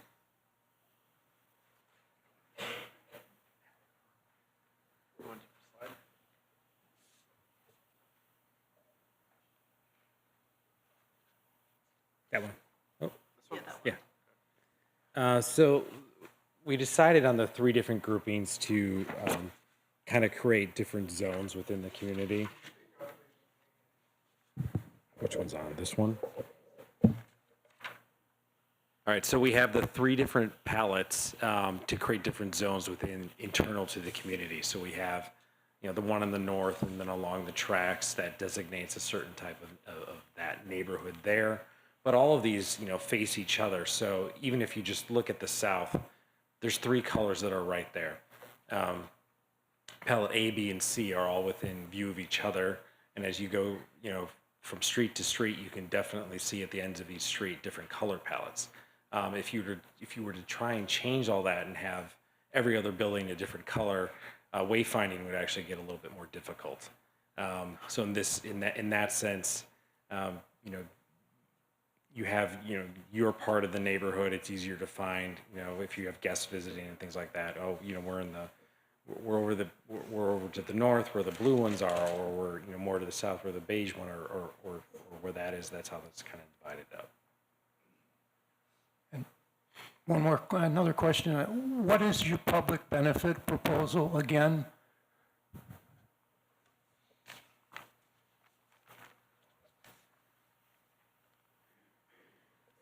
So we actually do have a slide on this, Carl.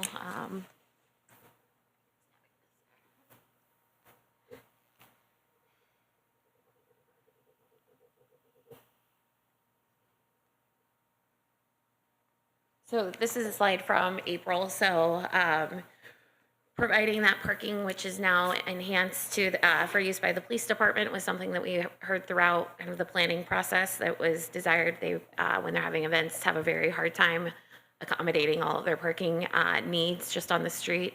Opening up that rail spur, which currently is completely closed off, to allow for additional access throughout the area. The traffic improvements that probably are needed today and not caused by this development, but we would be taking on as part of this development. Today we had and with the submittal of the JRG report, we were able to share with you more information about the enhanced tax revenues that we discussed. 2x open space over the requirement, providing 36 affordable units on site, and then of course creating the temporary and permanent jobs. One thing we didn't include on this that the applicant and I were talking about earlier today is the other public improvements like the filling in the sidewalks in this area that currently don't exist.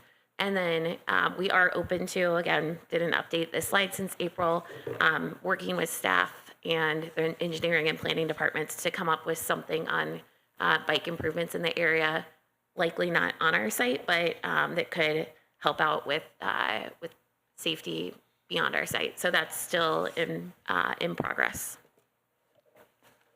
I'm not a lawyer and can't interpret the code, but I don't see a single public benefit in any of that list that meets our code requirements for a PUD. We'd be open to, and I know this is something that is frequently discussed during these hearings, getting feedback on other things that you would like for us to consider. We'd be happy to hear that feedback. Thank you, Madam Chair. Yeah, go ahead. So going back to traffic, I guess as I was looking at packet page 108 and the questions regarding the differences between the prior site use and the current use,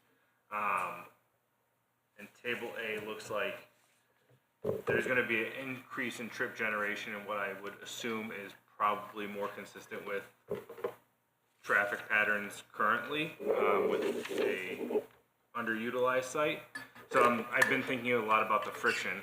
And one of the public comments that came in today, I believe, was about kind of right in and right out onto the site. Was that contemplated at all when developing the traffic patterns? And if so, why did you elect to go with what you proposed? We're proposing the full access. The street system has sufficient capacity to accommodate it. There is some queuing that occurs there, but overall there's sufficient capacity. There was an access drive at one time that served a large manufacturing solo cup operation. One thing we got to remember is the speeds along that section are very low, and the fact that you got two all-way stops, one at the north, one at the south, so you can't get going that fast, vehicles or bicycles. More importantly, your consultant has reviewed our initial study. There has been no comment on that access drive. This location for an access drive is no different than you can find at many other locations within the city. And, you know, there's been discussions about 500 cars being generated by this. We're going to generate traffic, but there's not 500 cars coming out at one time, you know. The peak hours in the morning are 6 to 9. People come back in the afternoon from 3 to 6. So that traffic is spread out throughout the day and throughout the morning and evening peak hours. All of our analysis shows that the access drive will work. We may have to wait sometimes. We all know that the queue northbound making the left on Richfield can back up. We're looking at providing improvements on Old Deerfield Road at that intersection to improve the capacity and reduce the queuing. So we're very comfortable that this access drive will operate as a full access drive. And if necessary, you can always prohibit certain movements at certain times if it becomes an issue down the road, and the city has the right to prohibit those movements if necessary. Thank you very much. Thank you. Any more questions from the commission? Yes, Commissioner Nanis. Is there a reason why you keep adding parking to an already huge parking lot with a few townhouses on it? I just find the 700 spots ungodly excessive for this. And maybe you can find creative ways to get more green space on the property by removing 100 or more spots. Just a thought.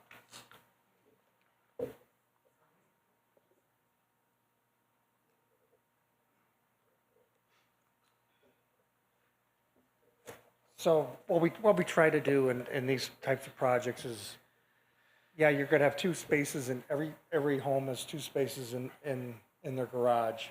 But at the same time, you do need some parking, probably another additional space per unit. We also try to make the spaces convenient to where you need the parking, because I think one of the things that we did with the recent site plan revision, while we added parking, we also added it in more convenient places. If you think there's too much parking, we can probably go back and maybe consider taking out some spaces if necessary to add more green space, perhaps in more treed areas. So it's something we can consider. Yeah, I mean, considering the zoning doesn't require this copious amount of parking, and we're collectively all asking for more green space, it seems like a no-brainer of an approach. Well, and I think they're asking for a variance to not have the tree planting islands in some of the parking spaces. If you don't have so many parking spaces, you can get if you put the tree planting islands in, I think that's kind of win-win. Yeah, we're kind of fighting a battle with the northwest corner parking lot. Yeah. The police station wants parking spaces, the industrial users wants parking spaces, so we could maybe look at other areas and find ways to reduce, so. Okay, Commissioner Imchuk, did you have another comment? Yeah. I had another totally unrelated question about the calculation for the school-age children that would be attributed to the development. It seemed extremely low for this development. I think it was 60, thank you, there it is. 66 public school students out of 240 units on the site, right? So we're saying a quarter of the units are gonna have a kid, or 30 units would have 2 kids. That seems incredibly low. Can you walk us through, again, how these calculations were developed?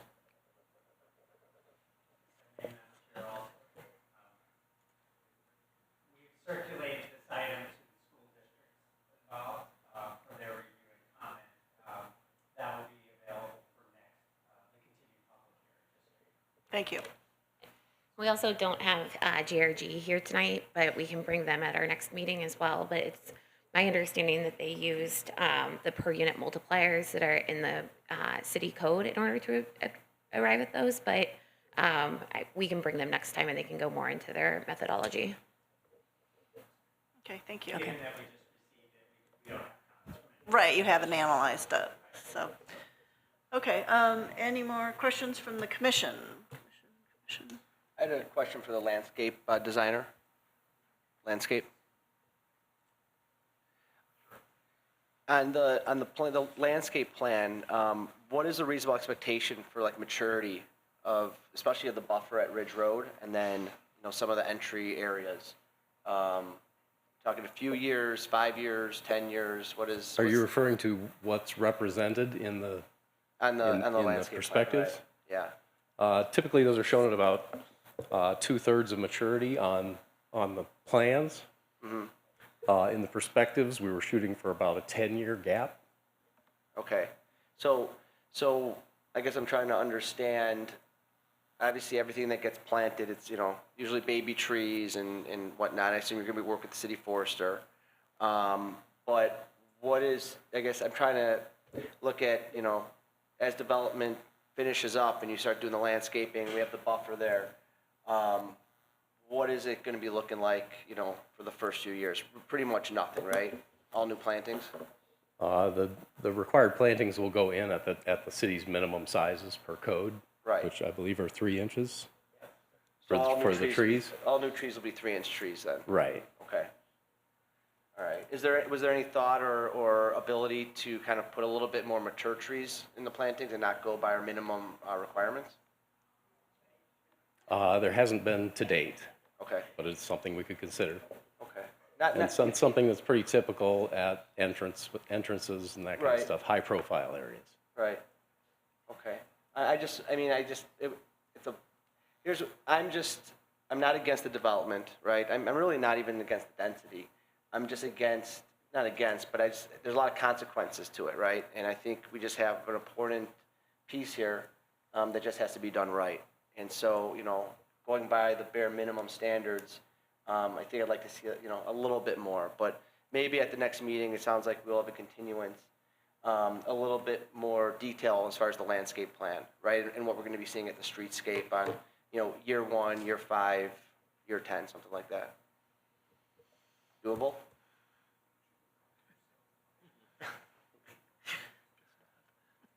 About the additional plantings? I'm not sure what you're suggesting.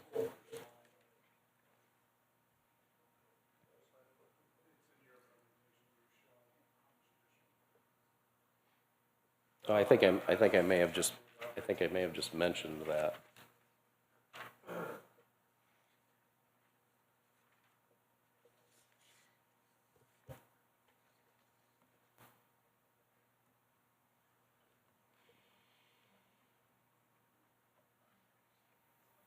Okay, well, here it does say, plantings are indicated as being 6 to 8 feet tall and install height, and 24 inches for shrubs, so. Right, that was submitted on their landscaping plan. And just to be clear too, the numbers that are in this table, so I created this table. Yes. These numbers are reflective of what's required by the Article 22 landscaping code. Correct. In addition to that, they're also doing other plantings that are required as replacement plantings, because if you take down certain trees, you have to do replacement plantings as well. And that was a separate total on the same sheet where I got this total from. Okay. So from what it looks like, that they're doing well above the minimum requirements as far as amount of plantings. That's right, right. They're in the green. The surplus column is in green, and that indicates what they're above in terms of what the code requires. The notes column that's in parentheses in red, that just indicates that they had to make some reductions based on how they changed things from the first iteration that you saw on April 1st. But they're still surplus for everything. Okay, thank you. Does that answer your question? No, but it's helpful. Thank you. Okay, any more questions from the commission? All righty, now is the time when we move to public comment. So if you have a question, I'm going to have you come up to the podium, and you'll need to swear in if you haven't already, and state your name, spell your last name, and you'll have 3 minutes. So is there anybody who wishes to speak? All right, we've got somebody going up to the podium already, but you can go up and get behind him or just be ready to move when he's finished. Okay, welcome. What's your name? Yeah, my name's Joe Sciarrone, S-C-I-A-R-R-O-N-E. Okay, and have you been sworn in before? No, Do you swear to tell the truth, the whole truth, and nothing but the truth? yes. Okay, wonderful. You have 3 minutes. Can you pull up that site plan with the parking lot there, Carl?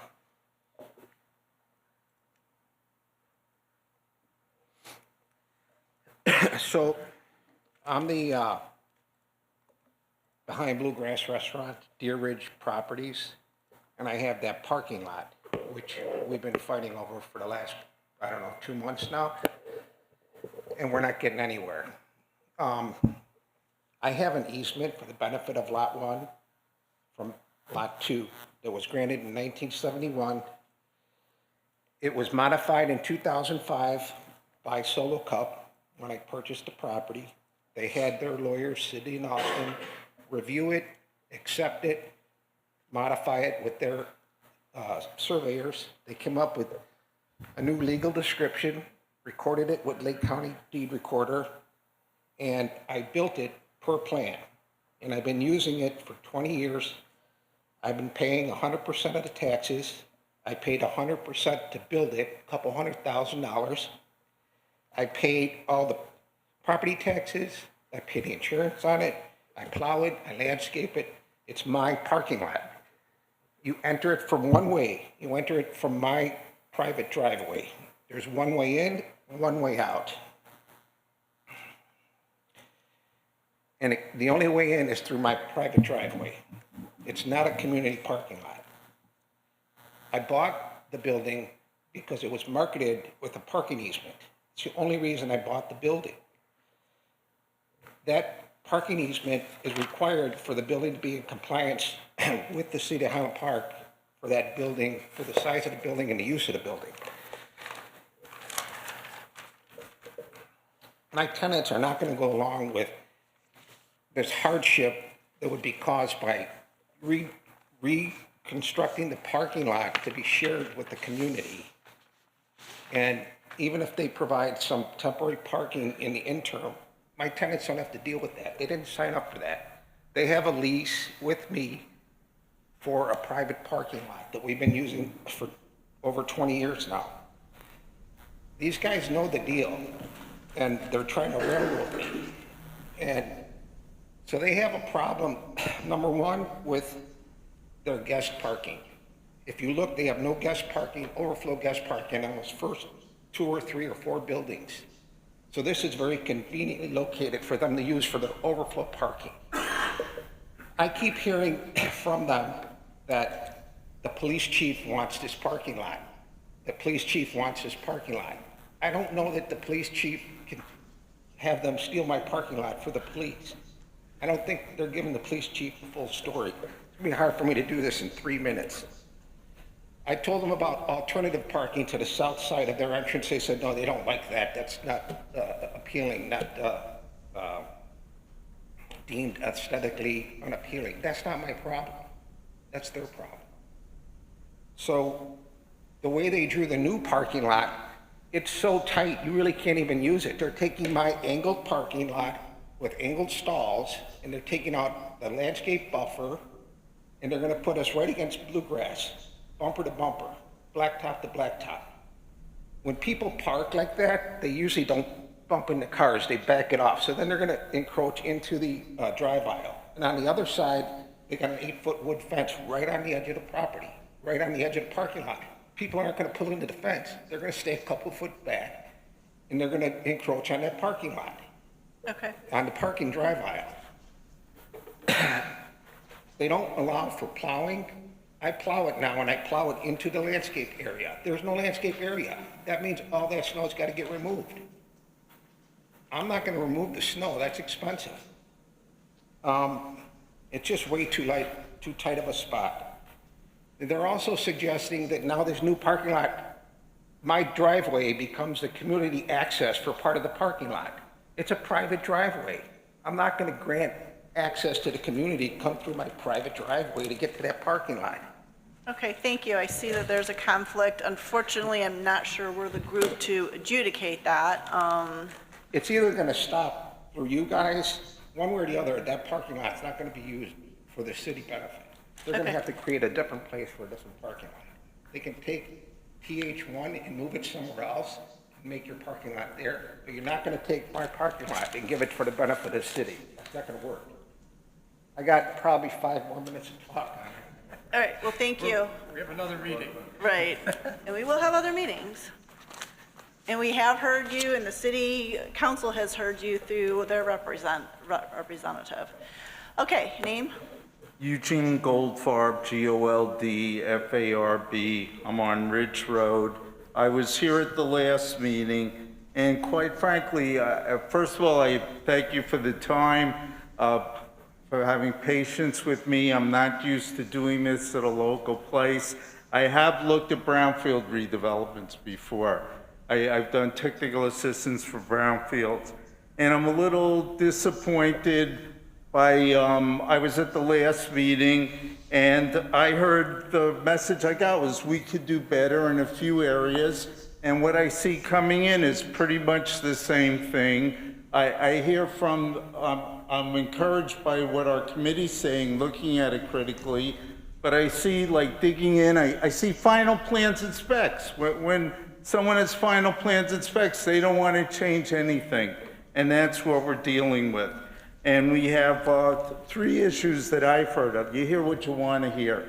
So one of them was density. I think we've gone over that. Even though if we take the whole site, it's not that dense, where the building is looks very dense. It looks denser than anything we've seen in Highland Park. It's not downtown Highland Park with transit-oriented development right next to the train. It's where everyone going to use a car.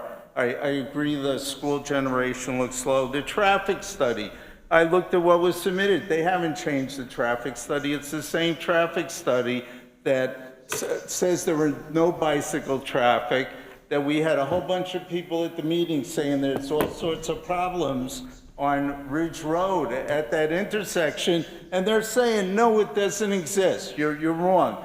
And the one thing I saw that they changed is they said, oh, it'll be the same traffic that was there from Solo Cup before. Well, Solo Cup hasn't been there for 20 years. And the traffic that we said was a problem was without Solo Cup. So pretending that it's going to be the same is fantasy. It's just not going to happen. And the one thing, like I said, I did some brownfield work. And when we do brownfield work, the first thing we do is we start with site characterization. How is the site contaminated, and does it look like we could do it? Does it look like it's residential? And I was in a meeting 2 years ago, maybe it was more, where someone from DLA Piper, Mr. Clarida, got up and he said, oh, the owner purchased it in 2012 and he worked on it through 2017 and he got a no further remediation letter from EPA. They told us that. We have a video of it. And we contacted EPA. They never heard of them. They were some tank poles in '92. So we have a history of not really listening to us. I just like to ask you to acknowledge the problem and work with us to solve the real problems. Don't tell us that there's not a problem when we know there's a problem.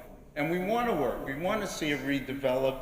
But, you know, let's work together. Let's share information. How many people live? I don't live right next to it, but I've been on brownfield sites when there is vapor intrusion and there are health effects. And if we can look at those site assessments, at least we'd have an idea. Do we have to look further? Right now, we don't know if people are being adversely affected. I'm over my time. Thank you. Thank you. Hi, my name's Nancy Karp, K-A-R-P. And I don't think you've been sworn in before. Do you swear to tell the truth, the whole truth, and nothing but the truth? Sure. Okay, thank you. You have 3 minutes. So I'm thinking farther ahead, like after this is done, assuming it were to go forward. And so my question is, my understanding is that there's no fence on the west side of the property. Is that correct? Correct, that's my Okay. understanding as well. So you're saying that that green space isn't going to be for the public, but if somebody wants to go use that tot lot, they're just gonna walk over there. There's nothing preventing them from doing that. So, which to me, I think is the best use of that property for people in the public to be able to walk that path or to be able to go over there and see the green space. But the others, so I think that should be part of it, and I don't understand why they're saying that that's not for the public use.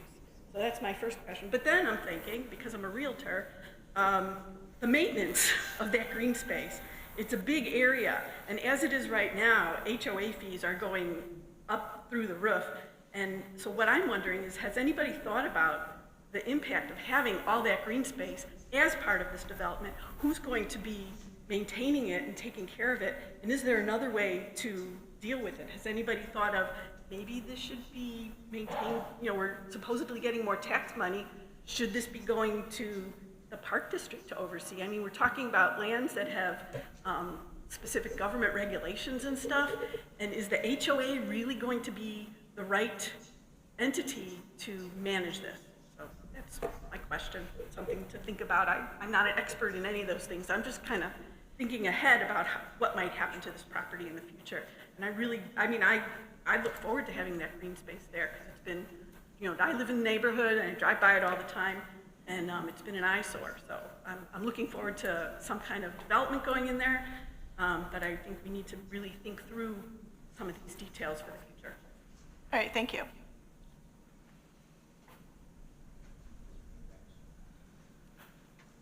Hi, my name is Rick Walnick. I was sworn in last time. I'll do Okay. it again if you like. No, that's all right. Okay.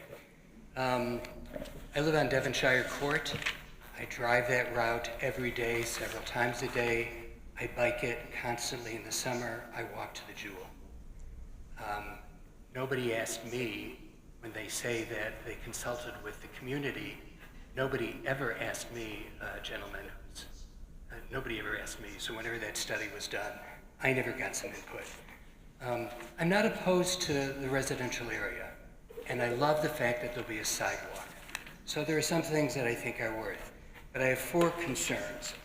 One is I see that the entrance to the community is on Old Deerfield Road, just west of Ridge. And when you're turning on Ridge, you don't go very far, and all of a sudden cars are coming in and out. And so if you make that turn too fast, it's going to be a real problem. So I'm concerned that the entrance, it used to be the entrance to Solo Cup Factory was further away, but now the entrance and exit to this development is very close to Ridge, and I'm concerned about the safety of the people there. Secondly, the route to Devonshire Park by the tot lot and going through, Ridge Road curves. And so it's not until you get to Grove that you will see where the intersection to Devonshire Court is. So if you're coming up Ridge Road, you really don't see in much in advance. All of a sudden, you're right at Devonshire. And if there's kids trying to cross the street there, I'm really concerned about a safety issue. Because again, the road curves. It's not until you get to Grove. Thirdly, I don't know if this is true, but I was told that there will be the nursing home that is across from the police station. I was told that the facility was bought by a facility for developmentally disabled and autistic adults. I'm concerned about those people in that area in the intersection. I don't know if there's been any thought, if that's true, the rumor that I heard. And lastly, I don't have a dog, but I guess I can't use the dog park, which tells me, is this private property? So if I take my bike, I can't go in that area? I don't understand whether it's private property. And I would think if the community could use the dog park or the top park, then you're both sharing, you're both benefiting. So I don't understand why we were told it's really only for the benefit of the people in the development. But mostly I'm concerned about the 2 intersections crossing to Devonshire and the entrance and the exit being so close to Ridge Road. I think we're setting ourselves up for lots of accidents. And I bike there all the time, so thank you for the time. All right, thank you. I'm sure that information will get back to our traffic department and they'll analyze it. Good evening. I'm Tom Yatabe, Y-A-T-A-B-E. I've been sworn in at a previous meeting. I don't know if I need to do that again. For this subject, No. then do you swear to tell the truth, the whole truth, and nothing but the I do. truth? All right, wonderful. This proposed development is at 1700. I'm at 1718. You can do the math and know how close I am to it.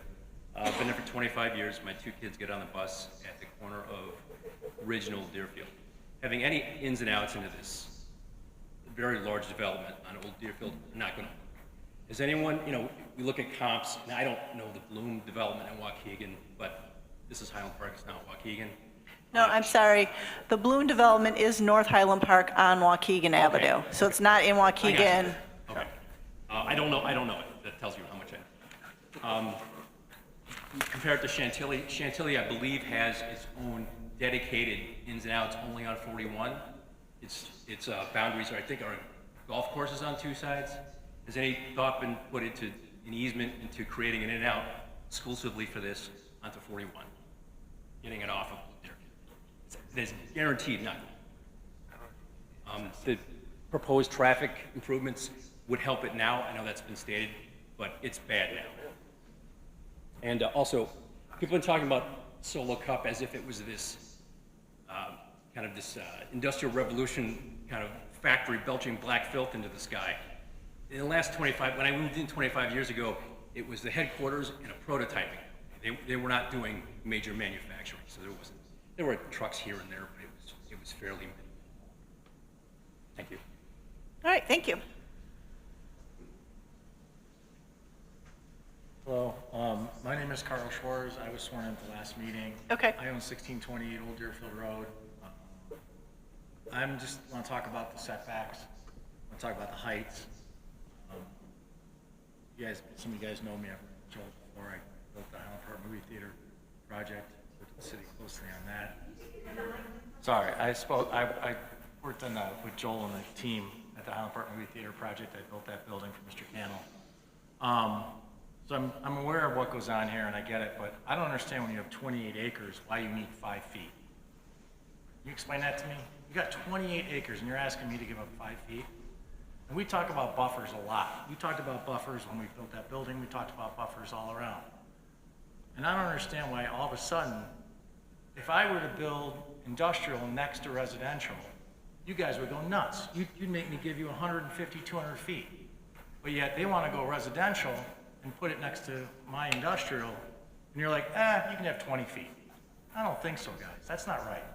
Plus, you're gonna put a 41-foot building there, right, and 3 or 4 of them all in a row like a barracks? I mean, that's gonna look like hell for me. And I'm gonna have no sun in my building most of the day. I mean, that's crazy. I don't understand. I've got ComEd lines back there, phase 3, 3-phase power that needs to be serviced. Those lines came down, 4 Julys ago. We had a fire back there. It can happen. So big ComEd trucks have to get in there. I know you gave a 10-foot easement for ComEd trucks. You ever seen the size of those ComEd trucks with cranes? You guys start putting patios back there or something back there. All of a sudden now they're going through mud and slop. We got to have some sort of buffer in there. We talk about buffers a lot on these meetings. And now we're going to allow them to put right up against our industrial area. We don't have very much industrial land left here in Highland Park. We need to preserve some of it and keep it safe. That's all I'm saying. So I'm not against your development. I think this is the best of the solutions. I think that's what we've got to work together on that. I need more than 20 feet. And I mean, lower buildings. I understand what sells, but you guys are comparing to Chantilly. Chantilly is a 2-story development. We used to own property there. It's completely different. And you have the access is totally different, let's be honest. I mean, that's onto a major highway. So if you get into that, and then you talk about these basically 4 stories, 41 feet, and I know they might be 38 some eyes, 41, I get that. But, and also guys, clearly this is rental property. Clearly, what you're doing is rental. Habitat's into rental, I get it. You don't want to make money the rest of your lives, I get it. But this is Highland Park too, guys. We're talking about a major rental area here. They're not selling these. Right? They say they don't know, that's not true. So don't be disingenuous, be truthful. You're gonna rent these properties. So that, also, this thing, Joe brought it up, they brought it up. Where are you putting the snow in there, guys? I plowed snow when I was younger, before I got too old to plow snow. Where are you putting the snow in that area? You got no green space to put any snow. So it does still snow here, even though it hasn't in the last 3 years, but it will. All right, that's all I gotta say, thank you. Thank you. Evening, Jim Lederer, resident of Highland Park, own Bluegrass, which is right on the border. Okay. I've been sworn in. Do you swear to tell the truth, the whole truth, and nothing but the truth? Yes, I do. All right, thank you. You have 3 minutes. Couple things. I've been in the area for about 21 years. Bluegrass has been there. Area's really changed quite a bit. Parking is a bit of an issue, minor challenges. And what they're really doing is adding more challenges to the area. If you look at what was done on the highway side of 41 with the Briargate area, all the parking was added. All of the businesses are smaller businesses that have more cars, so we need to have little additional support. So it'd be great if somehow we got some additional parking, because once again, the area is still growing and can still grow. So I'm kind of concerned, if you look at how close those 8 buildings are, they've pushed the entire development up against all the commercial side. I think it can be done better. I think it can be done differently, and perhaps even a small road can go down there, and you can have parking on both sides. And then it can be a shared community benefit, because I really haven't seen many community benefits so far. And as far as the left-hand turn lane in front of Bluegrass, very concerned with where that's coming up from and how they're gonna get that to feed in there.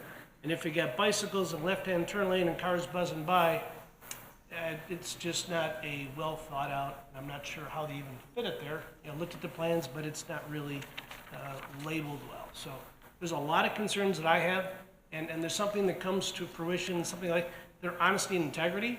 You see a lot of things in these plans. It looks very homogeneous. I've seen developments. I was on the design review for about 6 years. This looks a lot of the same, and it doesn't look like the creative neighborhood that this is. I mean, it's a neighborhood. There's industrial. And I don't think they've really put their creative spirit together to create something that looks like it fits in our community. So it's a good start. I'm not opposed to something going up there. It's not going to be a koi pond. I understand that. But I'd like to see something look and add to the community. Thank you. Thank you. Hi, my name is Michael Tarnoff, Tarnoff. I have not been sworn in. Okay, please raise your right hand. Do you swear to tell the truth, the whole truth, and nothing but the truth? I do. All right, go ahead, you have 3 I'm a minutes. resident of Highland Park. I've lived here since 1972 in the same house on Barbary Road. First of all, I want to acknowledge that the Habitat Company has a kind of a premier reputation, and I'm really glad to have them here. And very much in favor of using this property if it's going to be developed for residential. However, 3 concerns. First, I completely agree with the 2 gentlemen who have businesses along where the 20-foot setback is, and I'm concerned that if those businesses move, it will completely negate any of the fiscal impact study that was presented before. And we'll have vacant property along one edge of the development. Second, with regard to traffic, very much in favor of a right-in, right-out only, and don't understand why the other entrance to the property along the railroad tracks can't be incorporated into absorbing some of the traffic that can't go right in or right out only. Third, we think that all of those concerns can be addressed by a modest decrease in density. They're all related to the amount of density there, and the traffic and the setbacks with a little reduction in density could be accommodated. Thank you. Thank you. My name is Lori Brockman. I asked some questions at the last meeting. I don't understand how I get answers to my questions because my questions weren't answered at the last meeting. Okay, can you speak into the bigger microphone, please? That'll probably help us. I don't understand how I get answers to my questions because I asked questions at the last meeting and I didn't get answers to them. So I've got the same questions I asked last time. Okay, go ahead. Well, I live on Devonshire Court, so, and I heard that mentioned at the last meeting, there's issues with flooding on Grove, and I heard, and I mentioned about the material that's going to be used for parking. This is stuff, it's not my area, about the permeability of what's going to be used for parking. Is this development going to put a risk for flooding on Devonshire Court? So I don't think that we can answer that, but I do know all that goes to the city engineering and they will look at it. Okay. And in terms of environmentally sensitive areas, what does that mean?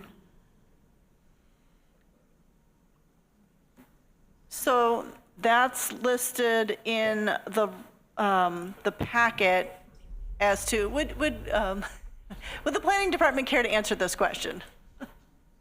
Chair, the environmentally sensitive areas are defined in our zoning code in section 150.202. I'd have to pull it up. I actually did define it in a footnote. I can't remember if it was in my second report for this meeting, but for sure it was in my first report. It was a footnote as to what the definition was for that. I can come back to that. Okay. I don't have to delay this right now, but there is a definition for it in the code. I have it. So after this, I would recommend that the applicant be allowed to just finish with her questions, and then then we'll answer. Right. Environmental sensitive area, an area with one or more of the following characteristics. 1, surface waters, including lakes, ponds, and streams. 2, steep slopes. 3, regulatory floodplain. 4, regulatory floodway. 5, hydric soil. 6, soils classified as subject to erosion. 7, stream corridors. 8, mature stands of native vegetation. 9, high-quality aquatic resources. 10, habitats of endangered species. And 11, medium and high-priority open space parcels identified in the north branch of the Chicago River Open Space Plan. Yeah. I'll just add that's on packet page 15. It's a footnote in my report for this meeting. Okay, thanks. Okay, any more questions? Well, I have a graduate degree, but I can't interpret that, is this going to be beneficial for me? Do I have to be concerned? I think, reading over the report and reading the analysis that the city has done, I don't think there's anything that we need to be concerned about here. There's there's really very few specialty areas. Oh, sorry, go ahead, Director Fontaine. There's some wetland areas and other things that they're going to be addressing through their permitting, but in terms of drainage and grading, final engineering is required as part of a final plan development consideration. We don't have that yet, but that plan, the final engineering for that, will be reviewed by our city engineering division to ensure that stormwater and such is taken care of appropriately and doesn't have adverse effects on surrounding and abutting property. So I just want to make that clear. Thank you. Okay. And I just wanted to make sure environmentally there wasn't going to be anything of issue in terms of, I know they don't want to do any remediation, so hopefully there isn't any, but I don't know if sufficient remediation was done previously when it was a manufacturing facility. We'll let the applicant answer that when you're all done with your questions. I guess in terms of if you can figure out the tax implications, I think you can tell us then whether it's rental or you're planning on selling it, because I don't see how you could have figured that out without knowing that. I have never seen bikers stop at the stop sign at Ridge Road and Old Deerfield Road. Nobody stops at any stop signs in town, I'll be honest. Not just the bikers, the motorists as well, and a lot of pedestrians. Oh, I stop at those stop signs. Good. Okay, any more questions? So I guess the wetland impact I wanted to ask, is that something that I can be answered now? Defer to the applicant on what they're doing with regard to wetlands, if any, on the property and the stream. Okay. Okay, are you ready for the applicant to answer those two questions? Yes, my very first question, though, I'm sorry, I didn't get a chance to write down, like, where I would find that information. And the first question was, what is... I think it was in terms of the flooding. Okay, well, I think we answered that when we said that the city's going to look at that and make sure that whatever impact this project has is not going to adversely affect the surrounding area. Okay. So they'll have to submit the final engineering drawings for review. That will be made part of the packet when we get that, and we'll have review comments. And I think you also asked about the environmentally sensitive areas, and Mr. Burhop answered that question. Yeah, it's still, what's going to happen to those areas? Are they going to be protected? There's rules for what the applicant has to do in order to complete this project, and they'll follow it. And if you read through the packet, it does explain some of that. Okay, thank you. Uh-huh.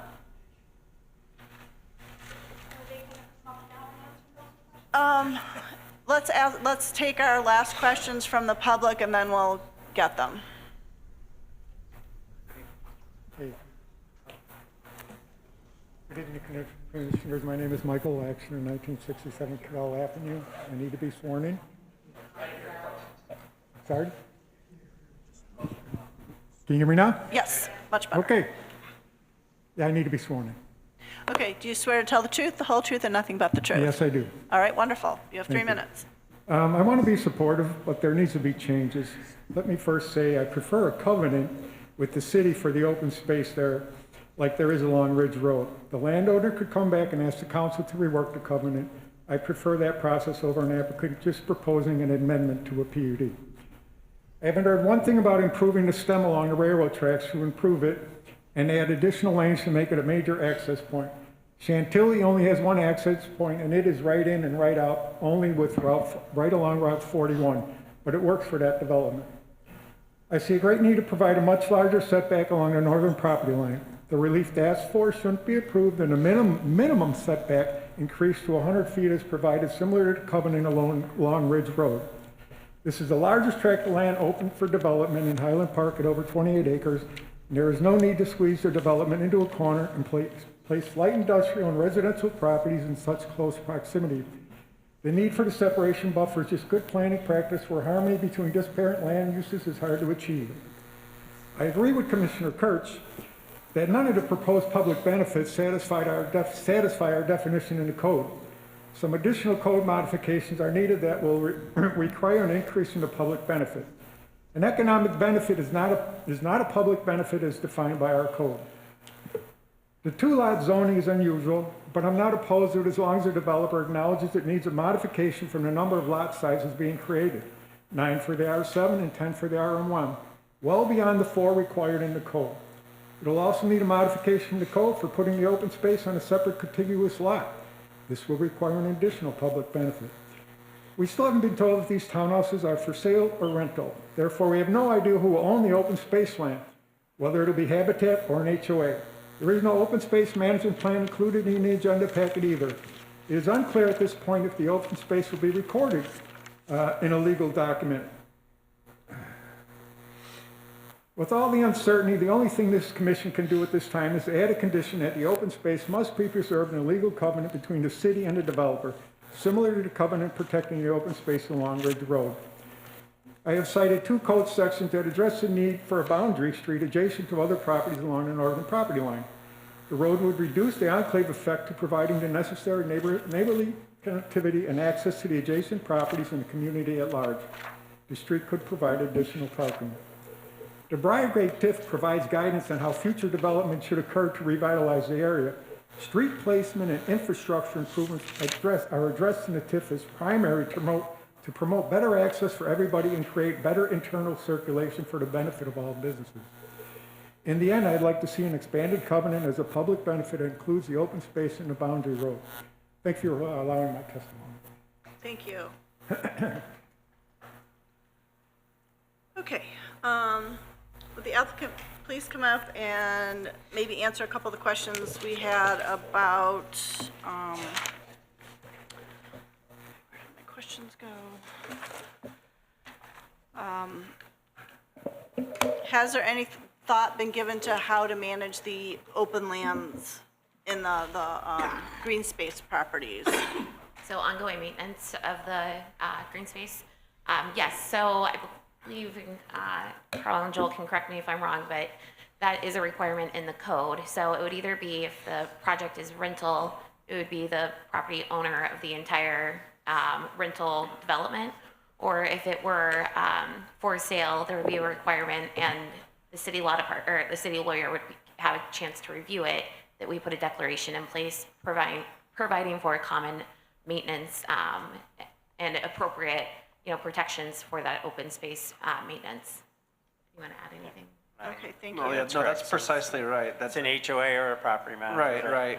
And that's actually required in the PUD code. It's one of the requirements, and it's effectuated with the development agreement. Okay, So the land will have to be managed, yes, that's correct. Will be subject to property maintenance code as well. okay. There was a question about where we were with remediation. Maybe you could repeat that. Yeah, and I can summarize, and then, and I think there was a misunderstanding because I heard one of the commenters say that we were saying we weren't going to remediate, and that is absolutely not the case. We do plan on going through the IEPA process. I think we'd be fine with that being a condition as well. It's a legal requirement already, but if it makes the commission more comfortable to have that be reiterated, that we must meet all IEPA requirements for remediation, we're completely fine with that. It's just like Tom summarized when speaking to his extensive experience doing that process on a number of projects going back decades. It's an ongoing process. It involves a lot of interaction and coordination with the IEPA throughout the project. So if there was confusion or you thought we were saying we weren't going to do it, that's absolutely not the case. We will be doing that. Okay, thank you. I think the last couple of concerns we heard was whether we should be having a larger buffer on the north end of the property to buffer against the industrial area. I'm going to ask Terry to come up and talk about that and kind of what went into the planning there. Because I understand we are trying to, squeeze the property up to the already populated area to leave as much open space as possible. But if we're going to infringe on the industrial areas, I'm not sure that's the best idea either. So. So this is a slide that, presently, the industrial building doesn't sit on the property line. It actually sits 5 feet back from the property line. So there's actually a separation of 25 feet from building to building. So that's what this slide shows. And go to the next one. And this shows the current condition. There's a fence on our property that runs along that property line. Okay. Parallel to the building. So what's interesting is that one of the other projects that we talked about, the Bloom Street townhomes, those townhome buildings now it's a different situation, but the fronts of those buildings actually sit 15 feet away from the property line in that situation. So, we have 20, so. Yes. So it's not on, again, having the sides of those buildings where there's minimal glazing, fewer openings. Well, I makes a think the big difference. concern was if you're, there's a reason there's buffer so that, the homes aren't right on top of the industrial and vice versa. And if access is needed down the back for whatever reason, down the back of the industrial buildings for whatever reason, we don't want to be, tearing up the front yards or the backyards of the homes that are there. But you don't really have the access, with the fence, there's really no access for the industrial buildings anyway for that. Okay. Chair, can I make a comment? Yes, please do. So that's the other, again, again, just to reinforce this, that because of the fact that the sides of the buildings are what face that property line. And with the sides of the building, again, there's very few windows that face that edge, or those edges. Chair, can I make a Yes, comment? please do. So in the presentation, staff said, in the presentation, staff said we would also provide more analysis on this buffer area and property line. So I have just two things real quick to say, and this will be fleshed out further with additional details in the next report. But so on the one hand, yes, staff is incredibly supportive and sensitive to any type of adequate buffer there to shield the residential uses from the commercial uses. And that's why in the first staff report, staff had mentioned that the fence should be as high as allowed 8 feet. But I do want to point out that these properties are both currently zoned I, light industry, and the setback requirement there for I is 0. So theoretically, the subject property right now could build, notwithstanding any easements, if there's a utility easement or overhead power lines. Right, but they could be up to the property line. Yeah, theoretically, the subject site that we're discussing, 1700 Old Deerfield Road, under its light industrial zoning, could build right up to the property line and go up to 45 feet in height for a principal building, as the properties to the north could do as well. That's why should also be sensitive to buffers for the residential uses that are proposed. Right, all right. Thank you. Okay, looking for what we can move forward tonight, since we're 29 minutes from the end of our meeting. So, do we have any more questions from the commission for anybody? Two questions, Chair. Mr. Henry? It's addressed to the developers. When are you planning to have the Phase 1 and Phase 2 studies done so we can talk about something with some knowledge and intelligence, as opposed to just hearing we're going to try to remediate? We don't even know what we're talking about. You don't even know what you're talking about right now, because you've done there are no borings, there's no Phase 1 or Phase 2. So when are we going to see that? Oh, yeah, could you please come up and speak? No. The current owner of the land, again, my name's Tom Black with the Habitat Company. The property has been tested by a company named Rue over the years, before they took down the building and after they took down the building. There was another, I don't know if it was Phase 1 or Phase 2, that was performed by a subsequent company for the current owner of the land. And we will be performing our own Phase 1 and Phase 2 when we get towards the zoning approval of the property and the entitlement to be able to go on that site and test it. Right now, there is nothing. It's not a brownfield. There is nothing in the prior reports that indicates any hazards on the site. And there are statements that are made in the reports. They removed underground storage tanks, small fuel tanks, 10,000 gallon or whatever, out of 28 acres that were removed in prior years, back I think in the 80s and 90s. Well, don't you think it would behoove you to share those reports if they really exist? Because there's been a lot of controversy that we've heard up here about whether those reports really existed. Could you share them with us? We would have to get in touch with the existing owner. It's their reports. Okay, the second thing I've heard that's not necessarily addressed to you is we've had a lot of the commercial and retail people come up and make comments this evening. Has Habitat or any of your representatives sat down with any of those people and asked them what their concerns are and tried to address the concerns of that group of people in that area? We did meet with the parking lot owner who spoke earlier about us taking possession of their parking lot. We're trying to work out a solution with him. We thought we had that 2 weeks ago. We came to a conclusion as to both an interim parking lot that would meet his needs with his current tenants and future parking lot. And, it wasn't until a couple of days ago that he said he wasn't in favor of what was being proposed when we sent him a letter and a diagram. So we want to get back together. We want, your lawyer sent us a letter. We want to get together with him again, do a sit down to talk through the process, to try to come to some mutual conclusion. We're not an adversarial, we're not a belligerent developer. We work with everybody. We've done this over the years on a lot more controversial things than this, of all types of housing, and we will work through this problem. We will work through with you on it. Okay, thank you. Sir, before you step away, could you repeat your name for the benefit of the court reporter? Thomas Black. Thank you. Okay.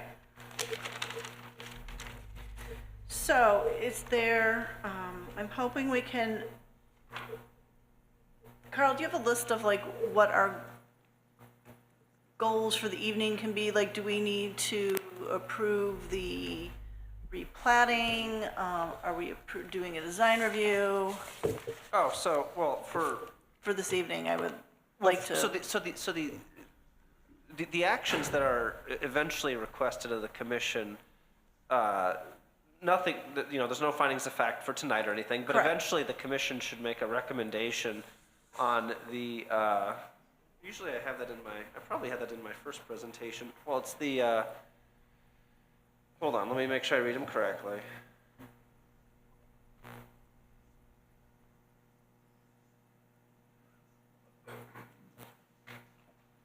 Let's go to the agenda. So there's the special use permit in the nature of a preliminary and final plan development. There's the rezoning for part of the property to RM1 and part of the property to R7. There's the plat of re-subdivision. There's the design review, and then the modifications that have been requested. So for this evening, there are no findings of fact to vote on. So for this evening, the commission is just asked to consider the changes in the application materials that have been submitted thus far and provide any feedback or input on that. Okay. And direction to the applicant of any additional information or changes that the commission sees are needed. Yeah, and ultimately to continue the public hearing as well. And of course, we recommend the June 24th Tuesday date for continuance. Okay, and do you want to do that at City Hall or do it here? Yeah, let's do it here. It was raining hard. Yeah, well, we would recommend continuing to this room, to this location, again, for June 24th, this location. Okay.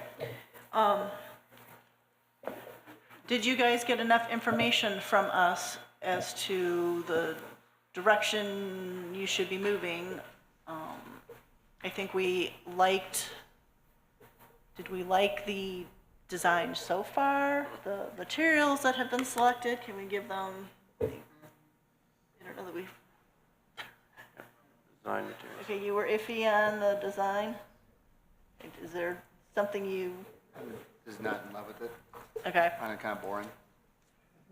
But that's just me. They included the 3 topologies, I believe that was what the color-coded plan was, is that correct? Yeah. So, one of the standards is, the avoiding of monotony through the creation of, varying design and color, et cetera, throughout the development. And so they did propose that scheme, if you will, and we can pull that up again. They did have material boards, I believe, and yes, the material boards are here. right. I see that they've made multiple iterations of the buildings so that they are not all the same. So I don't have a problem with like them being, color A in one area, color B in another area, color C. I didn't have a problem with that.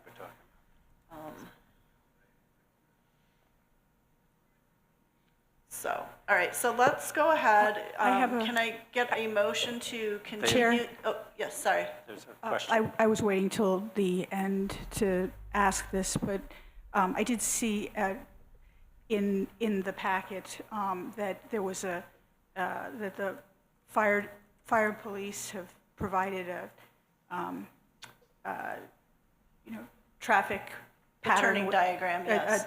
A diagram, thank you.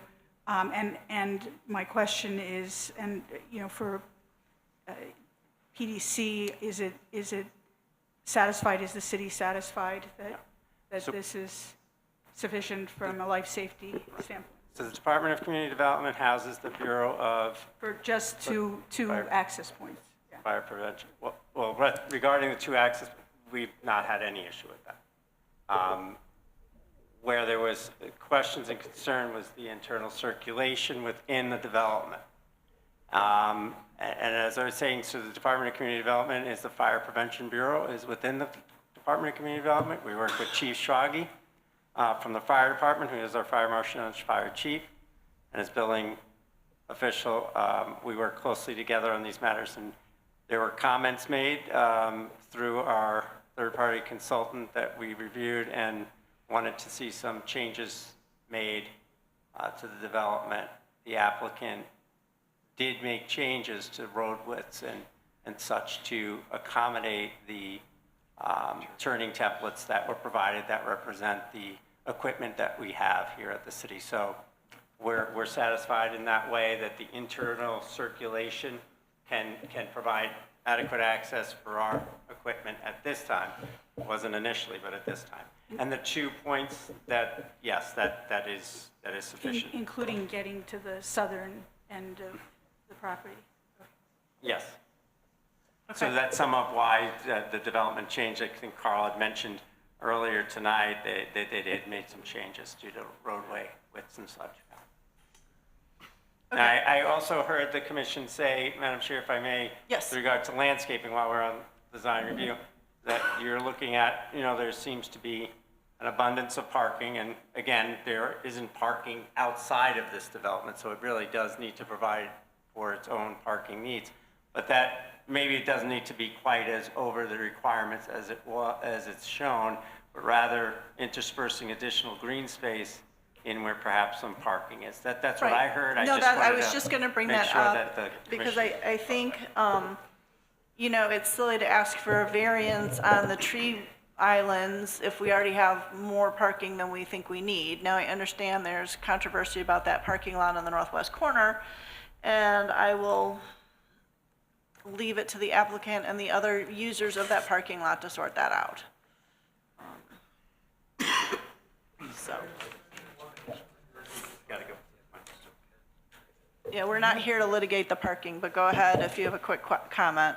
In our experience over the years, that in limited areas where you're isolated and you don't have public street parking, which this neighborhood doesn't, and we don't want people to park across in the residential neighborhood, we wanted to provide enough for holiday get-togethers, for family and visitors to come on the site. So the units that have the 2 parking spaces in front of the garage, they can have 2 guests over. But the other townhomes need the street parking. Understood. And so that led us to bring that many parking spaces throughout the site. We're going to try and put as many trees and landscaping throughout to create a canopy. It's just we don't want to cause a problem where there isn't sufficient parking. Right, or that it's in the wrong area.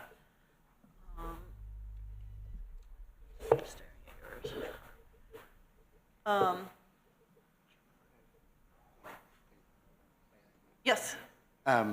Thank you, Chair. One quick comment to Councilwoman Ross and staff.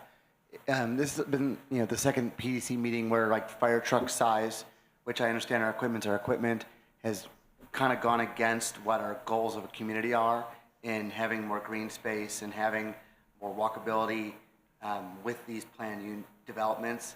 And so I just would urge the city council as we look to procure additional fire equipment to maybe think about right-sizing that equipment so we don't need to have these extra large apparatuses and have to accommodate them in these developments, because this is the second development in 2 weeks in which green space is not sufficient due to the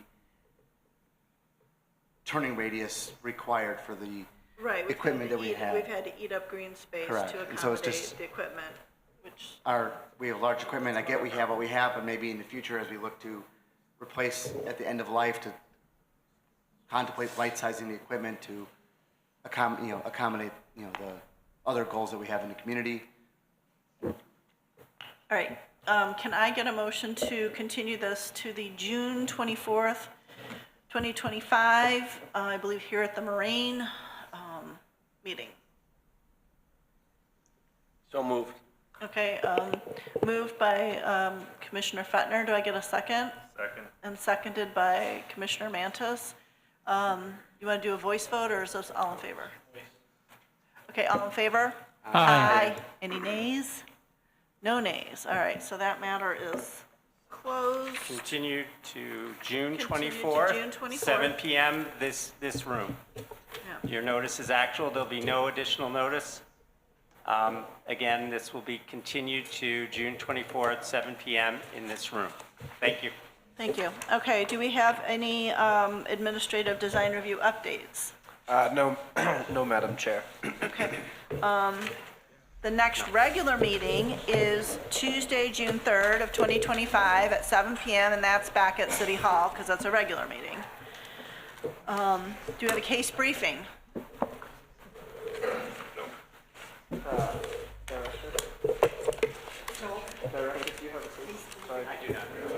Okay. Okay, is there any other business from the public? Since it is on the agenda. Okay. No.